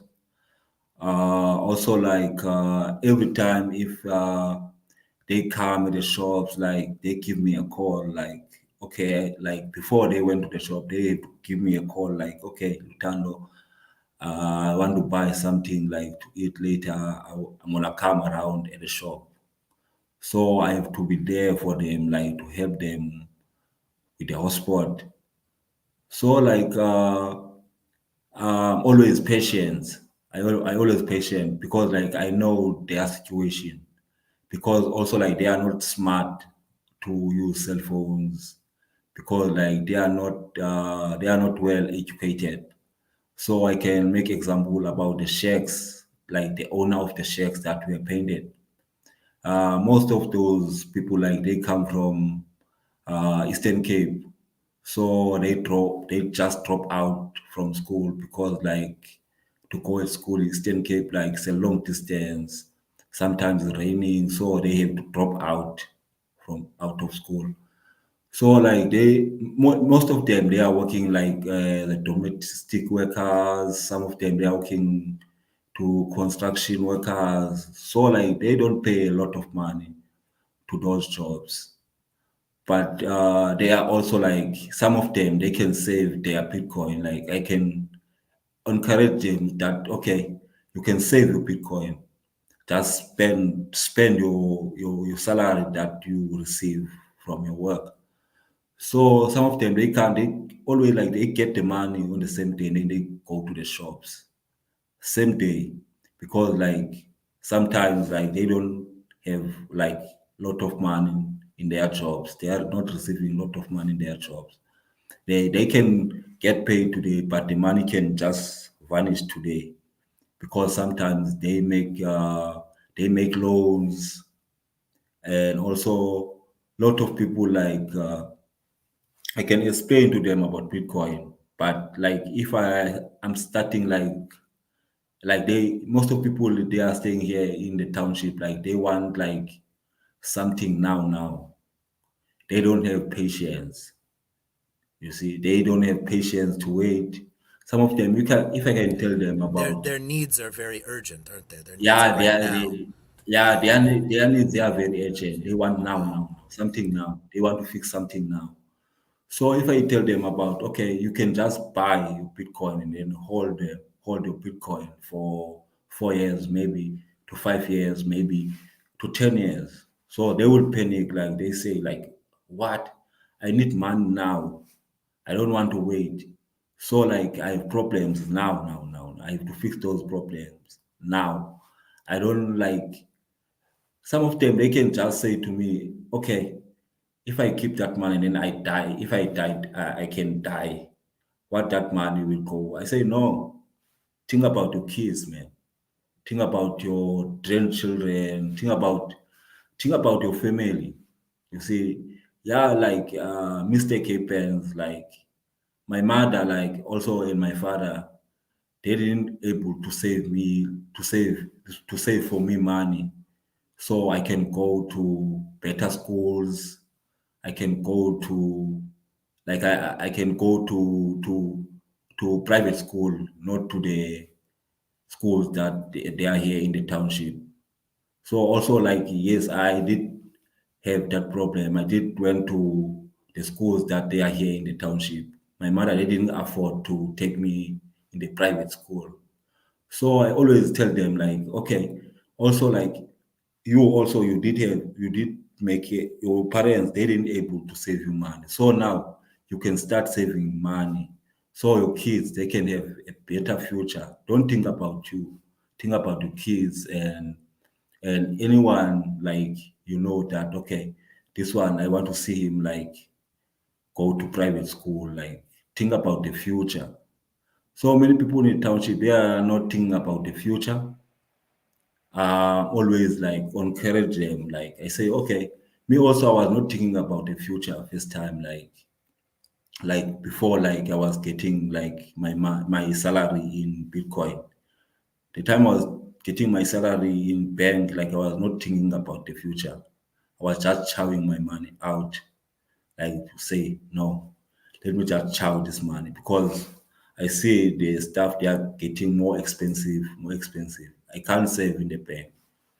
So also like I was like to party. So I was not Bitcoin did change did change a lot. A lot of like in my mental of thinking, like I'm thinking different than before. Because I didn't care about parties. Every sets like I receive, like I put in my savings. I don't care about parties. I don't care about hanging out with friends. I just care about my kids. I have kids, and then I have to build something for my kids, so they can go not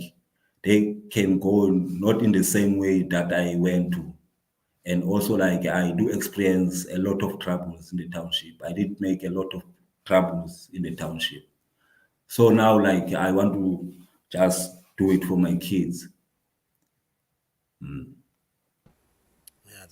I mean that's amazing. I mean, not only are you know doing for yourself and for your family, but you know you're doing for the community, and it's so inspiring to you know to hear about how things have progressed, and just to you know hope is so important. You know, hope and just that possibility of something being better. You know is so powerful, and you know I know having watched from afar and then having visited and spending some time with all of you at Bitcoin Ekasi, you know, just seeing it firsthand is just it's really powerful. So like, thank you so much for sharing your your personal experiences, and it I am I bet it's hard to imagine that, in 5 years, 10 years, someone's gonna look back at this and say like, wow, he was a world leader. Mm. But you guys are world leaders, not just in the local community, but what you're doing, and other circular economies in El Salvador and elsewhere. Really, really world leaders, and it's I'm really honored to be part of that journey with you all. Thank you so much about for sharing your personal story and your personal experiences, and I can't wait to see what's going to happen with this beautiful project that you are pouring your heart and your soul into for your family and for the community. Yes, yes, is like is what like I want to do. I want to see like I can't wait. Like you see, we have people like the shop owners. They are holding Bitcoin as their savings. So like I can't wait to see like Bitcoin like it went up a lot. So many people in the township they can start opening their eyes and notice that okay, this is something that I can just keep because most of the people in the township they don't want to hear, they want to see, you see. So as soon as they see those people they holding their Bitcoin and then their life change, and then they're gonna start realizing I can keep Bitcoin like as a savings. I have not thinking like I must not thinking about I must not think about negative about this thing. I have to just keep using it. And also like we have problem in the township, like most of the shops they are getting robbed. And also Bitcoin, like if many shops in the township they can start accepting Bitcoin, if we can have a lot of people that they are earning Bitcoin in the township. So like the problem of robbing shops in the township, it will get down because like many people like they want money, they are after money. Bitcoin is more secure than fiat. So if you have Bitcoin in your phone, like somebody like he can take your phone, but he won't take your Bitcoin. Yeah, Yeah, no, it's an excellent point. There's that security yeah. feature. I think that's something people often forget. People talk about the convenience of cash, but there's also a security risk also with cash. So Bitcoin provides the benefits Security. of cash, that you can control it, but with more security. So that's another, yeah, an important benefit. Lutando, thank you so much. Really appreciate you taking the time at night.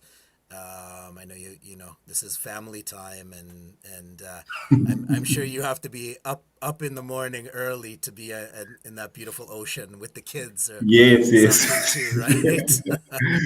so you can't so you can't imagine where I'm at now. uh, I'm not at my house. I'm at the Ekasi center. I just okay, so leave. you got to get home now. Yeah, I just leave my wife and my kid there at home and then just chill here because I'm gonna get troubles, a lot of Yeah. troubles because those boys they are naughty. They're gonna make a lot of I know. I know. yeah, yeah. Bitcoin doesn't fix that, right? Yeah, fix that. Yeah, doesn't fix that. You have to face the reality. All right, brother. Well, thank you so much for making the time to share your story and to share your experiences from Bitcoin Ekasi. We really appreciate it. And as always, you have a world of people behind you wishing you success every day. And I already can't wait to visit again and see, you know, what next progress that you guys have made, and looking back in a few years and just being amazed at all the amazing things that have happened. So best wishes to you, to the rest of the the surfer coaches, and the rest of the team at Bitcoin Ekasi. Thanks a lot, Scott. All right, Thanks a we'll lot. see you again. Okay, cheers. Okay, sharp. Bye. Sure. All right, everyone. It's been like, I think, 4 hours plus of live streaming today. So I think there have been a couple people who have been at least online with us the whole time. Really amazed at that. Hope you, for those of you watching the recording, you found value in all of this. This is the third and last of the workshop days for the Bitcoin Beach grants. So signing off now. In a moment, and if you're catching the tail end of this, we will be scheduling a question and answer session on June 5th. More information about that is coming soon, and yeah, thank you so very much, and really hope that all of you interested in Bitcoin circular economies, but also those of you interested in helping advance a local circular economy have found a lot of value in the presentations today. And so thank you for your time, and signing off. Bye, everyone.